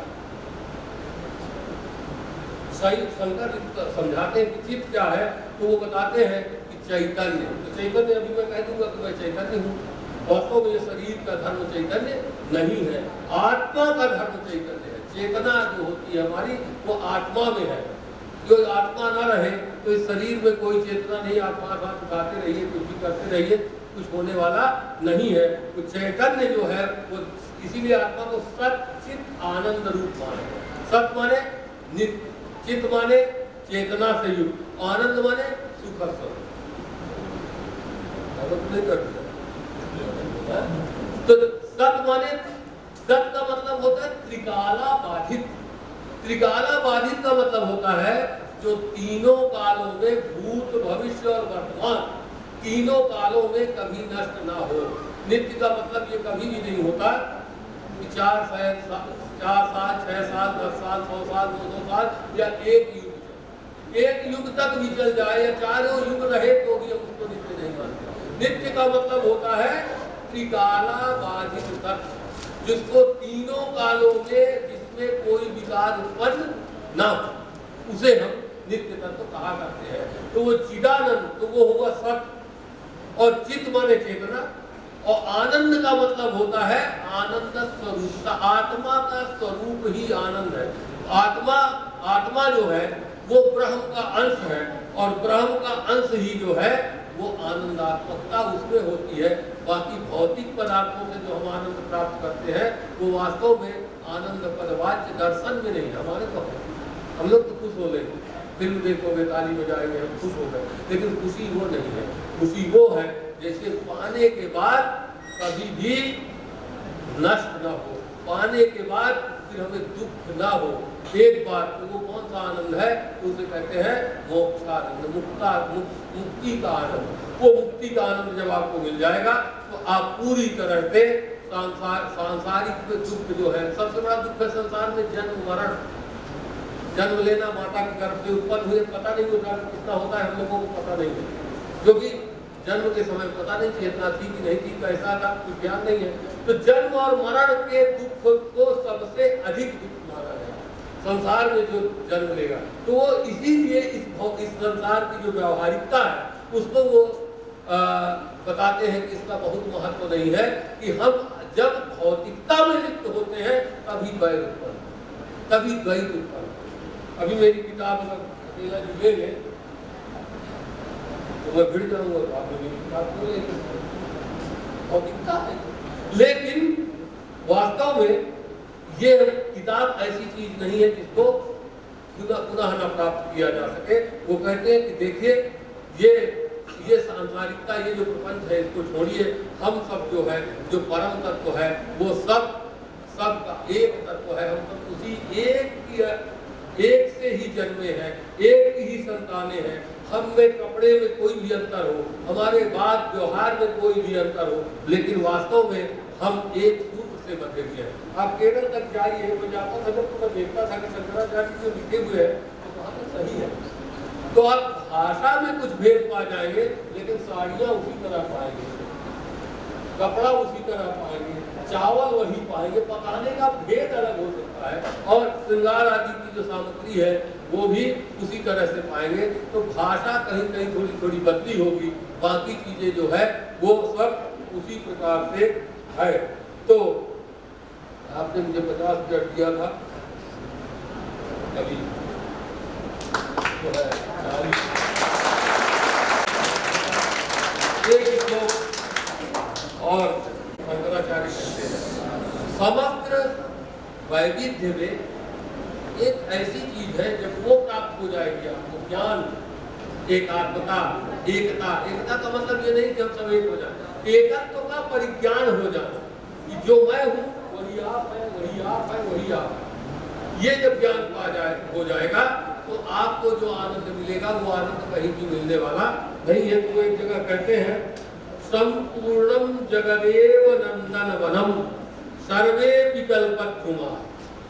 जब आपको एकत्व का ज्ञान हो जाएगा तो ये जो जगत है, ये संपूर्ण जगत नंदन वन की तरह दिखने लगेगा, और जितने भी वृक्ष हैं वो सब वृक्ष आपको कल्पद्रुम की तरह दिखने लगेंगे, और समग्र जल जो है वो सब गंगा जल की तरह दिखने लग जाएगा, और समस्त क्रियाएं आपकी पुण्यप्रद हो जाएंगी, और जितने भी भाषाएं हैं वो सब आपको श्रुति गिरा माने वेद वाक्य की तरह प्रतीत होने लगेगी, और समस्त जो पृथ्वी है वो आपको वाराणसी दिखने लगेगी। और अगर आप वस्तु विषयक दृष्टि को हटा देंगे और ब्रह्म में लीन हो जाएंगे तो ये सारे जो भेद है वो भेद सारे तिरोहित हो जाएंगे, पूरी तरह से आप एक कानता में स्थित हो जाएंगे।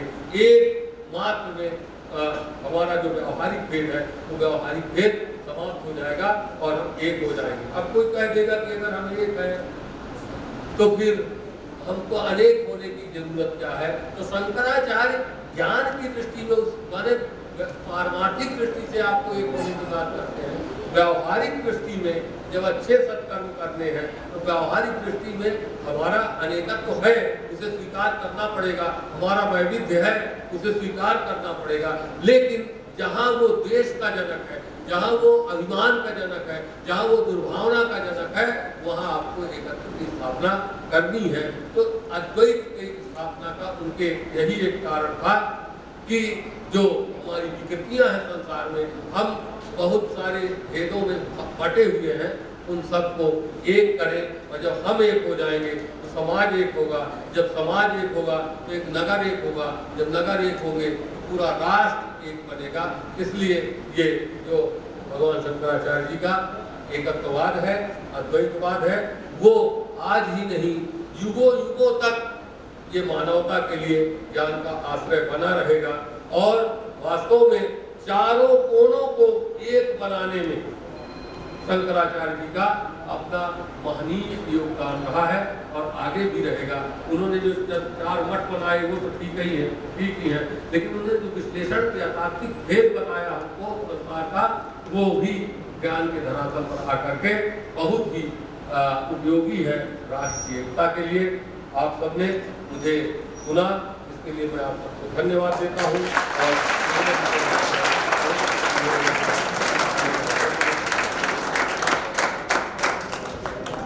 बहुत धन्यवाद सर। अब मैं अनुरोध करती हूँ डॉक्टर सुरेश जैन जी से कि वे अपना उद्बोधन प्रस्तुत करें।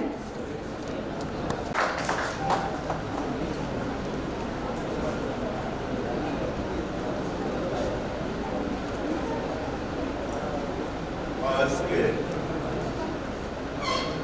इस कार्यक्रम में मंच पर उपस्थित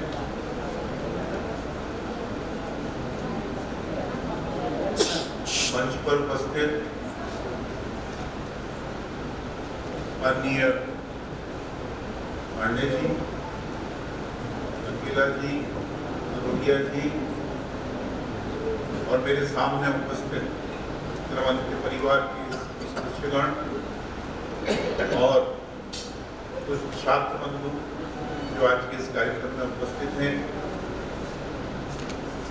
आप सब के अंदर विराजमान ब्रह्म और एकात्म स्वरूप नमन करते हुए मैं अपनी बात को प्रारंभ करूंगा। वैसे तो पांडे जी ने बहुत कुछ, इसके पहले माननीय अकेला जी ने बहुत कुछ अच्छा कह दिया है, बहुत कम बचता है, पर थोड़ा थोड़ा जो बचता है, जो मेरे हिस्से में आया है, वो मुझे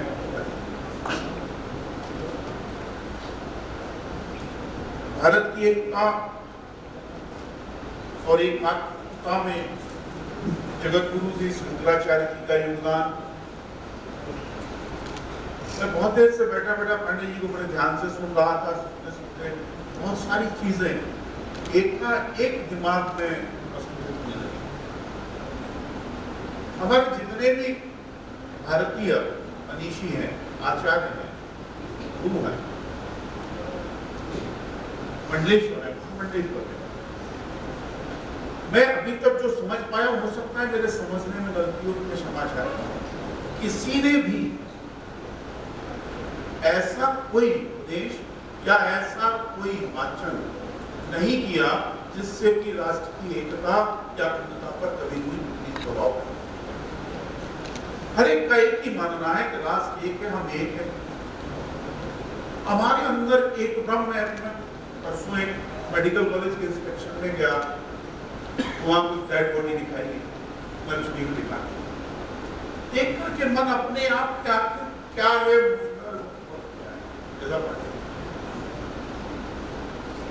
मैं हूं क्या, मैं कहां हूं, मेरे अंदर क्या है, ये दृष्टि जो है आज शिक्षा में आनी चाहिए। जैसा माननीय अकेला जी ने कहा, मैं हूं, मुझे पहचानने की दृष्टि शिक्षा में आना चाहिए। जो आज की शिक्षा में वह समझा। हमारी भारतीय ज्ञान परंपरा, गौरवशाली ज्ञान परंपरा, उसमें ये दृष्टि थी। जैसा भी पांडे जी ने एक सवाल किया कि पिताजी ने कहा कि मैं पहले 30-40 लाख, अब 150 लाख हो गए हैं। तो ब्रह्म तो मेरा भी अपना मानना है, आत्मा का मेरा भी अपना एक मानना है कि वो तो अजर अमर, और हम गणित की छुट्टी में गणित का बंदा हूं, तो उसको अक्सर में इनफाइनाइट से डिफाइन कर देते, अनंत। आठ को अगर आप मिटा दें, गणित का एक सिंबल होता है, अंग्रेजी के 8 को अगर आप मिटा दें, वो अनंत हो जाता है। तो अनंत है, और इतनी सी आत्मा इससे छोटी हो सकती नहीं हो सकती। मैंने नहीं देखी, कोशिश करता हूँ मेरी दिख जाए। आप सबसे भी अपेक्षा करता हूँ अपनी देखने की कोशिश करें। और जिस दिन ये ज्ञान आ जाएगा, जिस दिन हम महसूस करने लगेंगे कि मैं क्या हूं, मैं एक ब्रह्म हूं, क्या हूं, कहां से आया हूं, क्या करना है मुझे, मेरे जीवन का उद्देश्य क्या है, मुझे कैसे जीवन यापन करना है, क्या ये भौतिकता ही मेरी जीवन के उद्देश्य है।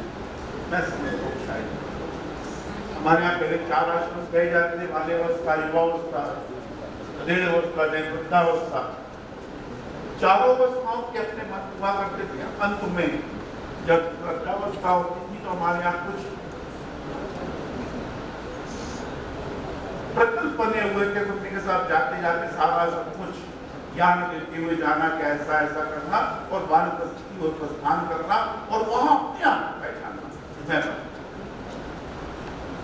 आज जब हम बात करते हैं, थोड़े से कालखंड में ये जरूर हुआ कि हमने अपने अंदर सिर्फ ये महसूस किया कि मैं ही ब्रह्म हूं और मैं ही सब हूं, और मेरे लिए ही मुझे जीना। ये जो पीढ़ी आज बैठी है, एक बहुत अच्छी बात बता रहा हूं आपको कि हम लोग जिस उम्र में आ गए हैं, जब कभी आप लोग भी आएंगे तो इस बात को महसूस करेंगे। आज महसूस नहीं हो, लेकिन उस समय महसूस करेंगे कि हम एक शांत चित्त, विकार रहे आनंदम बोलते हैं, कैसे आनंद की प्राप्ति हो, कैसे हम आनंदमय रहे, उसकी तरफ बढ़ते हैं। और इसीलिए हमने कई बार देखा होगा कि हमारे मंदिरों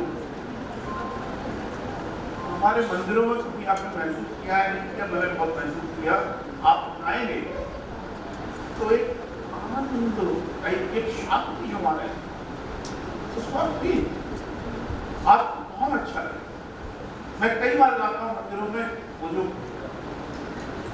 पूजा पट्टी होती है, ढोल मजीरा या घड़ियाल बजते हैं, इन जंगल जब आप जाएंगे और उस शांति को महसूस करेंगे तो आपको लगेगा कि नहीं, मैं नहीं कहूँगा, आपके अंदर एक जान। मैं अपनी बात को ज्यादा लंबा ना खींचते हुए 2-3 बातें कहकर अपनी बात को समाप्त करता हूँ। जहाँ तक भारतीय ज्ञान परंपरा की बात है और मुगल सिंह की बात है, तो दोनों चीजें अलग है। हमारे यहाँ की तो सभ्यता संस्कृति इतनी उत्कृष्ट है कि उसका मतलब ना तो था, ना है और ना हो। अभी बीच में एक आध बार गणित पे चर्चा हुई तो किसी ने कहा भाई जीरो का आविष्कार आर्यभट्ट ने किया, तो मैं थोड़ा सा उसका संशोधन कर, जीरो का आविष्कार आर्यभट्ट ने किया, ये बात बिल्कुल सही है। उन्होंने जीरो को बताया कि जीरो ही होता है, यहाँ से कैलकुलेशन ऐसे चालू है। और वहां मैंने एक भाई से सवाल कर दिया कि आर्यभट्ट तो अभी 200-250 साल पहले की बात, 300 साल की बात, लेकिन हमारे यहाँ रावण नाम के महात्मा हुआ करते थे, उनके 10 से किसने गिन के बताया?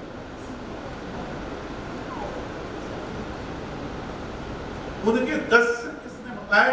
जब तक जीरो नहीं बताया होगा तब तक एक नहीं बताया। और आपको एक की परिभाषा जो माननीय पांडे जी ने कही, मैं आपको गणित प्रश्न बताता हूं, तो एक ही हो। एक का मतलब होता है यूनिक, सिर्फ यूनिक, उसके अलावा कुछ लोग गणित में इंटरसेक्शन पढ़ा, सर्वनिष्ठ बोलते हैं। तो एक कौन कौन है? एक ये, चार ये बैठे, मतलब एक ही एक है, चार नहीं, इतने सारे ये बैठे, सारे एक एक है, वन वन। और इन सब में जो इंटरसेक्शन वन है, इसमें बोला है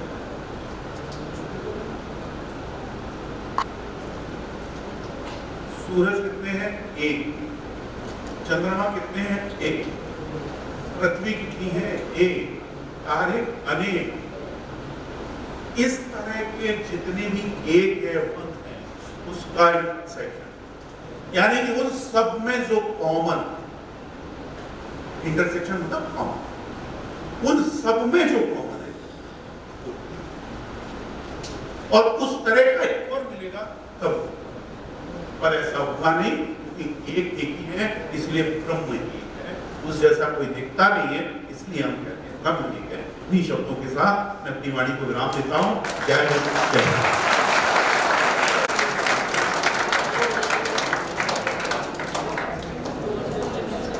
का एक बात बड़ा महत्वपूर्ण है जो आप सबको समर्पित है।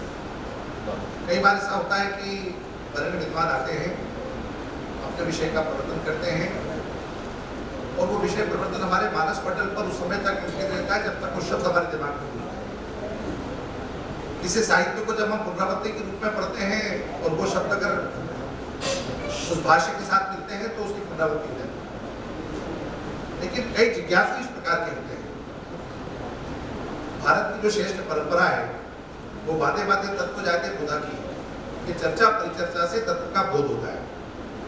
और इसे जब आदरणीय विद्वान वक्ता कह रहे थे कि मैं कौन हूं या जिज्ञासा से प्रारंभ हम करते हैं, तो निश्चित तौर पर कई बार कई सभाओं में जब विषय प्रवर्तन होते हैं तो सभा में बैठे श्रोताओं के मन में प्रश्न भी आते हैं। वो उस विषय से संबंधित होते हैं, उस आख्यान या व्याख्यान से संबंधित होते हैं, और कई बार उस विचार पक्ष को लेकर के उनके मन में कोई प्रश्न आता है। इस आयोजन के साथ एक प्रयोग हमने किया है। वरेण्य विद्वानों का वक्तव्य यहाँ पर हुआ है। माननीय पांडे सर हमारे साथ हैं। एक सुखद अवसर हम सबके लिए है कि आप प्राध्यापक भी यहाँ उपस्थित है, विद्यार्थी भी यहाँ उपस्थित है।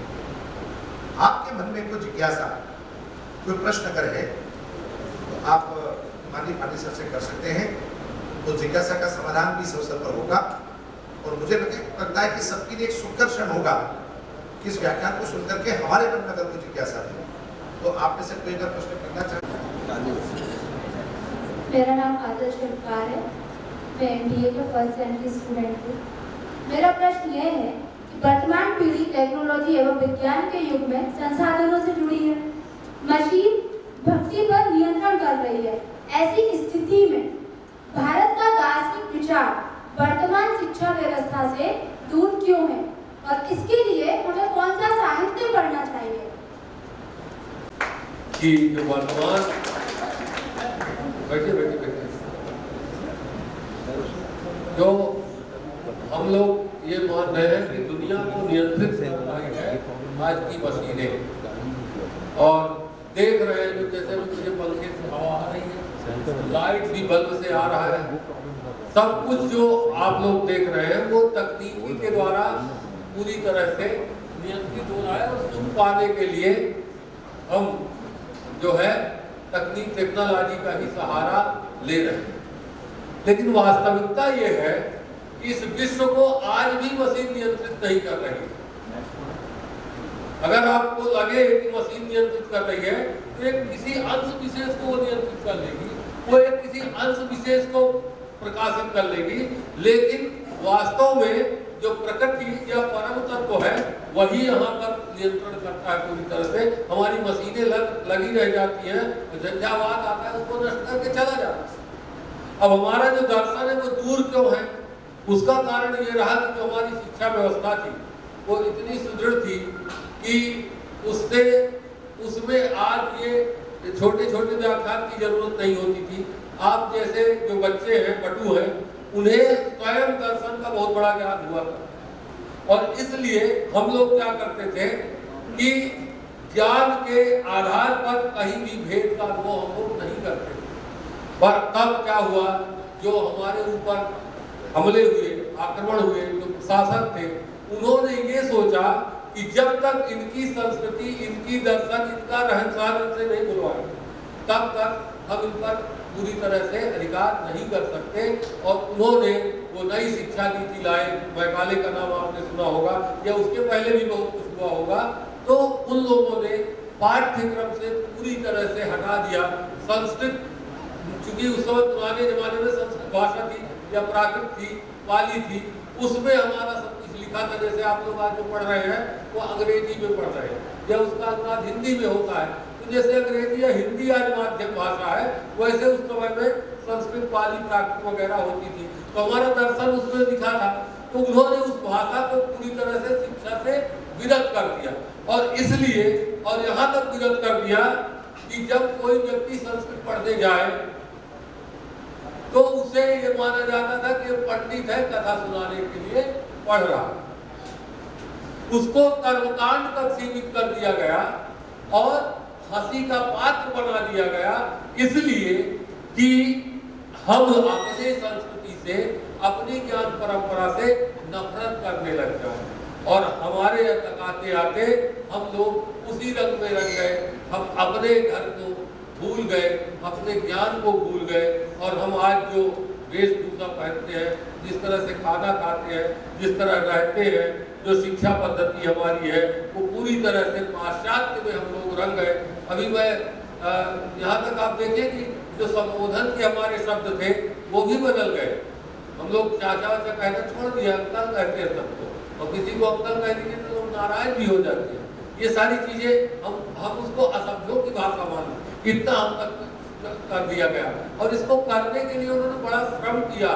आप देखेंगे कि उस समय आपको विल्किंस या वारेन हेस्टिंग या उनके बाद जो लोग आए, वो सब भारतीय ज्ञान परंपरा में दीक्षित हो गए और हमारे साहित्य का इतिहास लिख रहे थे, हमारे दर्शन का इतिहास लिख रहे थे, और लिखते थे कि ये गणियों के गीत है, भारत को कुछ भी पता नहीं है, ऐसा लिखा करते थे।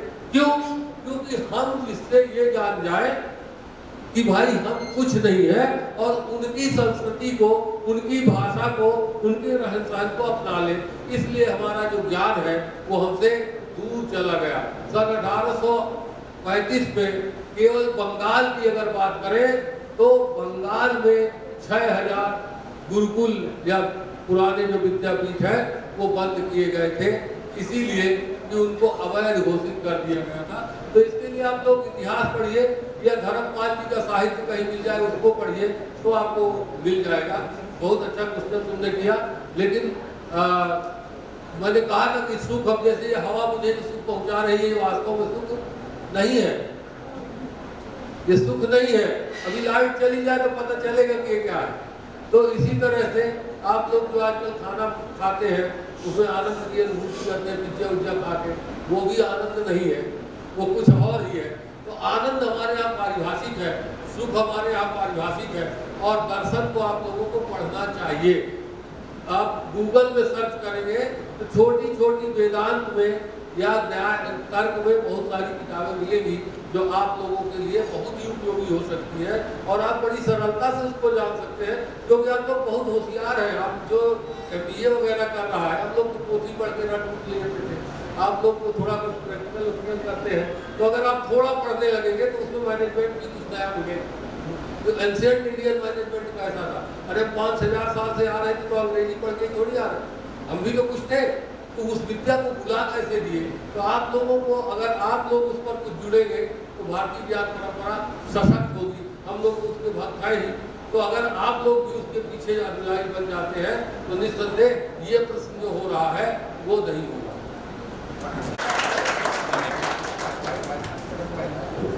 विक्रमादित्य इंस्टीट्यूट में प्राध्यापक हूँ।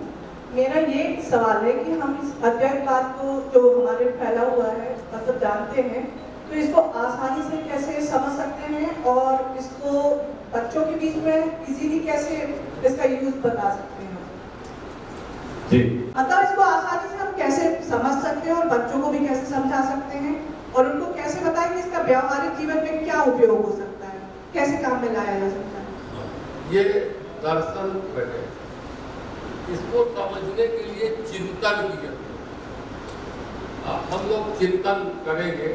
अब अभी मैं इन बच्चों से जो कह रहा था कि ये शरीर कुछ नहीं है, वास्तव में जो चेतना है, चैतन्य है, वही सब कुछ है, तो इन बच्चों को अभी ये बात विश्वास होने वाली नहीं है। क्यों? क्योंकि ये अभी बहुत छोटे हैं, ये अभ्यास में है। इनको तो ये शरीर ही सर्वस्व दिखेगा और दिखना भी चाहिए मेरी उम्र में। नहीं तो ये मान लें कि शरीर कुछ नहीं है, तो खाना पीना नहीं है, शरीर तो है, नष्ट हो जाए, ऐसा नहीं है। शरीर की उपयोगिता है, लेकिन व्यावहारिक धरातल पर है। ये बहुत कुछ है, लेकिन सब कुछ नहीं। शरीर बहुत कुछ है, लेकिन सब कुछ नहीं है। शरीर का मतलब स्थूल, ये जगत दिख रहा है, ये भवन दिख रहा है, ये पहाड़ दिख रहे हैं, पेड़ दिख रहे हैं, ये सब कुछ नहीं है, पर बहुत कुछ है। इनके बिना आप जी नहीं सकते, माने हमारा व्यवहार नहीं हो सकता। जीना क्या है? हमारा व्यवहार है। तो हमें क्या करना है कि चिंतन करना है। हमें द्वैत हमेशा है, बिना द्वैत के ये संसार नहीं चल सकता। द्वैत संसार के लिए आवश्यक है और अद्वैत की भावना होनी चाहिए एकता के लिए।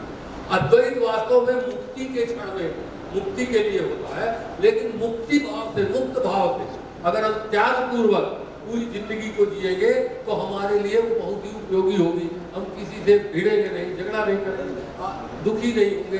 कहीं मोह भी नहीं रखना हमें कि मोह रखे, होता है ना कि मोह रखेंगे। हम अपने घर गए, मान लीजिए हमारा कोई पेन की हमें बहुत प्रिय है और वो पेन टूट गया, तो फिर हम दुखी हो जाएंगे। तो इसलिए कहते हैं कि सांसारिकता में बहुत भरोसा मत करो, लेकिन इसको त्यागो।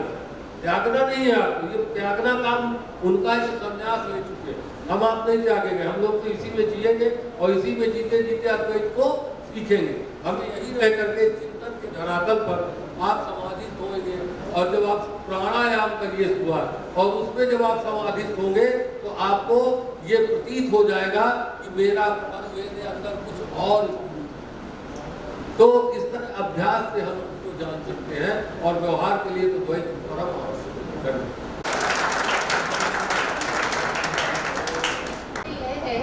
भारत में आध्यात्मिक शिक्षा को दिया जाना आज अत्यंत आवश्यक है। ऐसा कहा जाता है कि तो शिक्षा से रोजगार प्राप्त हो, यह हमारी आकांक्षा है। उस पर आप क्या कहेंगे? ये जो शिक्षा से रोजगार, बैठो, शिक्षा से जो रोजगार प्राप्ति की बात है वो भी थोपी गई। शिक्षा आपको कुशल बनाती है। ये रोजगार के लिए हम पढ़ रहे हैं, MBA कर लो, ये कर लो, MBBS कर लो, MD कर लो, BTech कर लो, MTech कर लो, नौकरी मिल जाए। हम लोग शिक्षा किसके लिए प्राप्त कर रहे हैं? आज नौकरी प्राप्त करने के लिए। हमारे जीवन का लक्ष्य क्या हो गया? ज्ञान नहीं हुआ। हमारे जीवन का लक्ष्य आज है नौकरी प्राप्त करना। हमसे कमजोर आदमी अगर नौकरी पा जाए, जो कमजोर आदमी का मतलब जो पढ़ने में हमसे कम रहा है हमेशा, अगर वो नौकरी पा जाए तो पूरे एरिया में डिंडिम नाच उसका होने लगेगा। हमें कहेंगे, होता है ना ऐसा? हमारे साथ हुआ है ये। जब हम 12वीं पढ़ते थे तो एक लड़का प्राइमरी टीचर हो गया और हम BA करने चले गए। तो वहां से जब आते थे बनारस से फर्स्ट ईयर में, तो गांव के लोग कहते थे कि बच्चा हो तो ऐसा, 12वीं पास किया, 700 रुपया कमा रहा है। ठीक, तो ये जो रोजगार का भूत हमें चढ़ा दिया गया है और शिक्षा का उद्देश्य जो कर दिया गया है कि केवल रोजगार है, वो हमारे यहाँ कतई नहीं था। हमारे यहाँ चरित्र निर्माण और कौशल, आपके अंदर जो कुशलता है, आपके अंदर जो काम कर लेने की क्षमता है, उसका विकास करना हमारा शिक्षा है। और जब आप में वो चीज हो जाती थी तो आप रोजगार खुद ढूंढने नहीं लगते थे, आप रोजगार देने के योग्य बन जाते। तो ये शिक्षा क्या बना रही है? हमें बेरोजगार दे रही उत्पन्न कर। तो 1-2 को नौकरी मिल जाएगी, 4-5 को नहीं मिलेगी, 50 को नहीं मिलेगी। कहाँ तक मिलेगी? अगर आप ही जो रोजगार सृजित करने का जो प्रतिभा है वो पाले या वो कुशलता आप में आ जाए। तो इसलिए भारतीय शिक्षा जो है वो होती थी सा विद्या या विमुक्ता। विद्या उसे कहते थे जो पूरे जीवन का आनंद आपको दे। जब नौकरी तो आप भी दुखी रहते हैं, होता है ना, उसका पैकेज इतने का हो गया, मेरा इतना है, अरे वो ऐसा, उसने सर ने उसको बच्चे करा दिया था, मेरा नहीं करवाए, सर बहुत बेकार आदमी है, ऐसा होता रहता है ना। सोच की बात है ये। तो ये वास्तव में हमारा जो भारतीय ज्ञान परंपरा है वो केवल और केवल ज्ञान के लिए है। ज्ञान का विनियोग आपको कतई नौकरी के लिए नहीं है। नौकरी तो आप खुद देने लगे, ये बात है। इसलिए अभी ये जो आप लोग शिक्षा प्राप्त कर रहे हैं ये तो नौकरी के लिए है।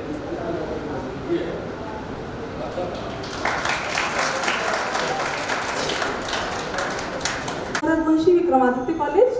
सर, मेरा प्रश्न ये है कि शंकराचार्य जी के जो विचार हैं उन्हें बिना कर्म कांड, बिना अध्यात्म के हम अपने महाविद्यालय में किस तरीके के प्रयास करें कि वो उनके जीवन में हम उतार सकें। योगी बन जाए तो वो अध्यात्म है। नहीं सर, बिना अध्यात्म को अक्सर धर्म से जोड़ दिया जाता है सर, जहाँ हम अध्यात्म की बात करते हैं। अध्यात्म का अर्थ होता है अधिआत्मनि, संस्कृत का है, माने आत्मा। कुछ अभी सर ने कह दिया कि वो फाइल ले आओ, तो आप भुनभुनाते उधर जाएंगे, जब देखो तो सब बैठे ही रहते। एक काम ये होता है ना। और एक सर ना भी कहे और आपने वो फाइल देख लिया है, बोले सर ये फाइल धूप में पड़ी थी, मैं लेकर के आ गया। तो जहाँ प्रसन्नता पूर्वक जो कार्य, मनोयोग से जो कार्य किया जाए और आप उस कार्य के प्रति पूरी तरह से समर्पित हो जाए, वही अध्यात्म। हमारे लिए अध्यात्म वो है अपने कार्य को कुशलता से निष्पादित करना। जब चतुर्थपन आ जाए, 80 साल अगर हम लोग जिए तो की बात है, तो जब उस उम्र में हम पहुंच जाए तब भज गोविंदम वाला हमारा अध्यात्म। अभी तो पढ़ना और राष्ट्र को उन्नति के मार्ग में ले जाना, यही हमारा अध्यात्म। अध्यात्म का कतई अर्थ नहीं है कि आप दाढ़ी रखवा लो और कमंडल लेके भिक्षा मांगो, ये कतई अर्थ। अध्यात्म का मतलब है आत्मतया समर्पित होकर के कार्य को करना, ये है। और आप जब समर्पित होकर के कार्य करेंगे तो आपका विद्यालय या महाविद्यालय या घर या शहर कुछ भी जो है वो अध्यात्म में भेद नहीं दिखता। अरे मुझे क्या करना है, अपनी जगह को पहुंच लिए, बगल वाले के लग जाए कीचड़, मेरा पैर पड़ा थोड़ी खराब होगा। ये भावना जो है वो आध्यात्मिक भावना नहीं। मैं तो बचूं ही, अगला भी परेशानी में न फंसे, ये बात लेकर के आप चलेंगे, यही अध्यात्म। अंतिम प्रश्न। मेरा प्रश्न ये है कि एकाग्रता और एकता की आवश्यकता पूरी दुनिया में है। जिस तरह योग की स्वीकार्यता पूरी दुनिया में स्थापित है, वैसे ही क्या भारतीय जगत गुरु शंकराचार्य जी के विचार स्थान ले पाएंगे? कि आपने एकाग्रता की बात की या एकता की बात की, वो जिस अद्वैत की बात शंकराचार्य कर रहे हैं वो भी एक योग को आपको ये नहीं समझना कि जो बाबा रामदेव जी या आजकल के बहुत सारे योग टीचर करवाते हैं वो योग है। योग की कई 4 धातुओं से योग शब्द बनता है हमारे यहाँ। एक दिवालीगढ़ की धातु है, उससे युजिन योगे, किसी एक चीज से जुड़ना, हम कहीं जुड़े, उसको योग कहते हैं। और एक योग कहते हैं आत्मस्थ होने को, आत्म केंद्रित होने को। आप मनोयोग से अपने में स्थित हो जाए, तो अपने में आत्मस्थ हो जाना ही अध्यात्म है। और उसी को एकता और एकात्मता की बात को कर रहे हैं। एकात्मता का मतलब क्या है? एक और आत्मा, दो शब्द पहले जोड़िए। एक है आत्मा जिसकी, और उसका भाव एकात्मता हुआ। एक आत्मा, एक आत्मा, और एक आत्मनो भावा एकात्मता, माने हम आप 10 लोग जो भी है या 100 लोग या करोड़ लोग हैं, उसमें एकात्म का बोध हो जाए कि हमारी आत्मा भिन्न नहीं है, परस्पर भिन्न नहीं है। तो योग में वही चीज आती है, बिना अद्वैत के योग की विश्वासता नहीं है। योग और अद्वैत एक दूसरे के पोषक हैं। प्रश्नों पे, लेकिन हर कार्यक्रम की अपनी एक समय सीमा मर्यादा होती है, इसलिए जिज्ञासा समाधान के इस अंतराल को यही विराम देके जो आग्रह माननीय पांडे सर ने किया, जो माननीय कुलगुरु जी ने किया, हम चिंतन करते रहें, स्वाध्याय करते रहें। और वरण्य विद्वान तो भोपाल में हमारे बीच में उपस्थित रहते हैं। आदरणीय Narolia sir, doctor Deepika madam कभी भी अवसर निकाल करके और भी एक अवसर निकालेंगे आपसे।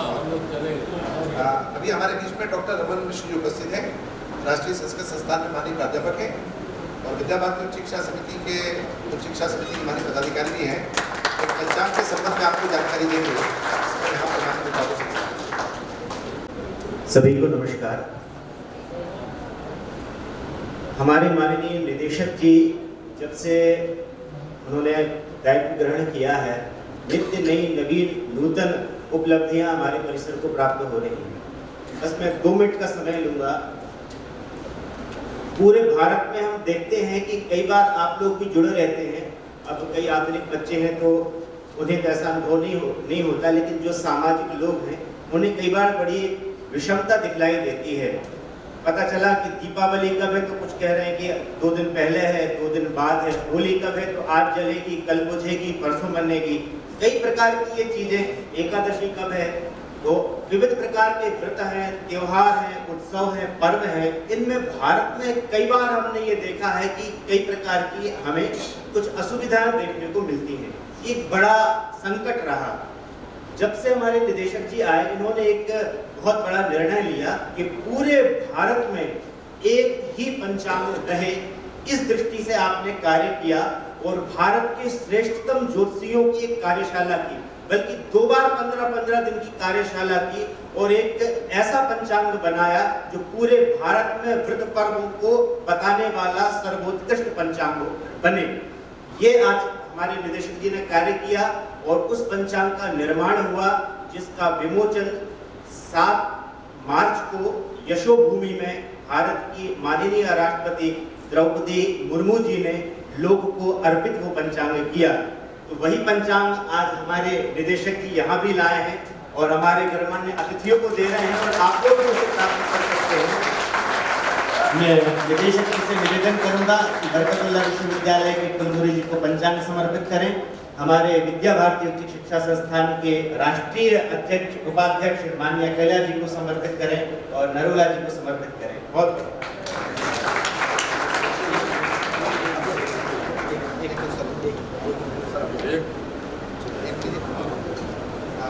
मैडम आप ये देखिए, दीपिका मैडम आप ये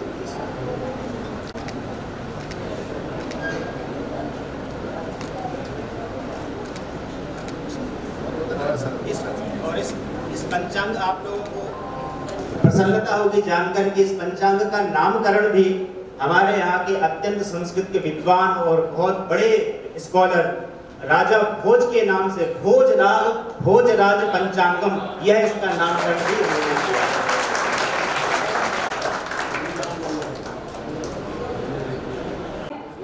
विक्रमादित्य ग्रुप ऑफ इंस्टीट्यूट की director madam doctor Deepika Narolia ji से अनुरोध करती हूँ कि के मुख्य वक्ता माननीय रमाकांत पांडे भाई साहब, आपका मैं आभार प्रदर्शन करना चाहती हूँ कि समय की बाध्यता से विषय में हम बहुत सीमित आपसे ज्ञान ले पाए और आपके इस ज्ञान से परिपूर्ण वक्तव्य ने हम सब में भी बहुत जिज्ञासा दी और इतना ज्ञान दिया है कि भविष्य में फिर से इस इच्छा हो रही है कि आपको फिर से इसी विषय पे आगे और सुना जाए।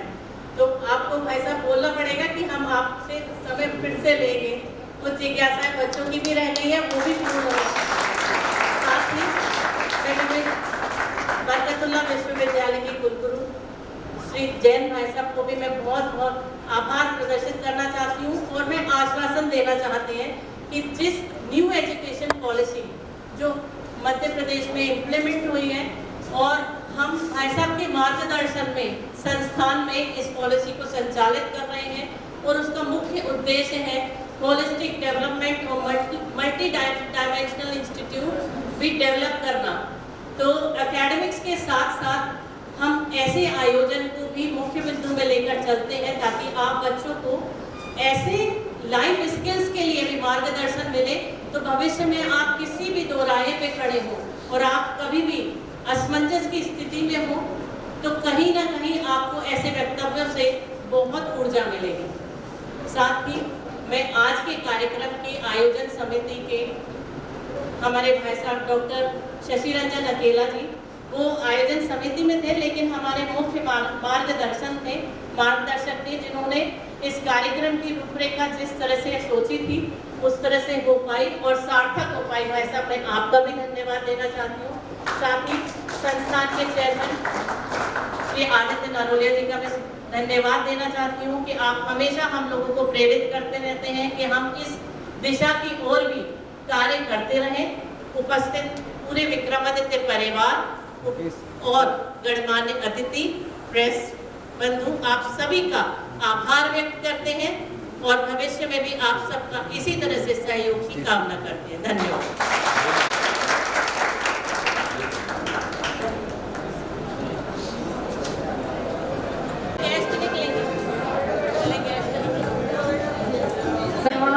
इसी के साथ हम हमारे कार्यक्रम का समापन करते हैं।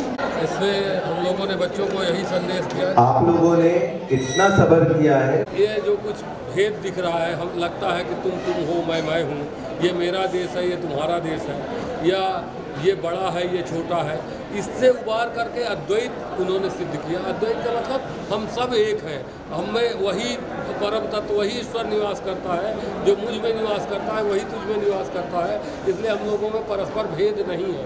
ये है शंकराचार्य जी की जो शिक्षा है, उसी को हमने सरल शब्दों में हमारे जो आधुनिक जो बच्चे हैं यहाँ पर पढ़ रहे हैं, उनको हम लोगों ने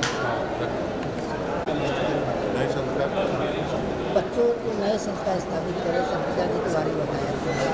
देखिए, बच्चे तो संस्कारित होते ही हैं, पर इन्हीं परिस्थितियों बस वो मार्ग थोड़ा भटक जाते हैं। इसका ये मतलब नहीं है कि उसमें संस्कार बच्चे कल के आदमी हैं, थोड़ा सा हम लोग मार्ग दिखाएंगे तो संभव है बहुत अच्छे बच्चे, बहुत अच्छी है संस्कार। सर, आपके मार्गदर्शन में हजारों लाखों स्टूडेंट पढ़ के आज देश में नाम रोशन कर रहे हैं। हाँ, बिल्कुल कर रहे हैं। विश्वविद्यालय तरक्की की ओर है, नई शिक्षा नीति हमने लागू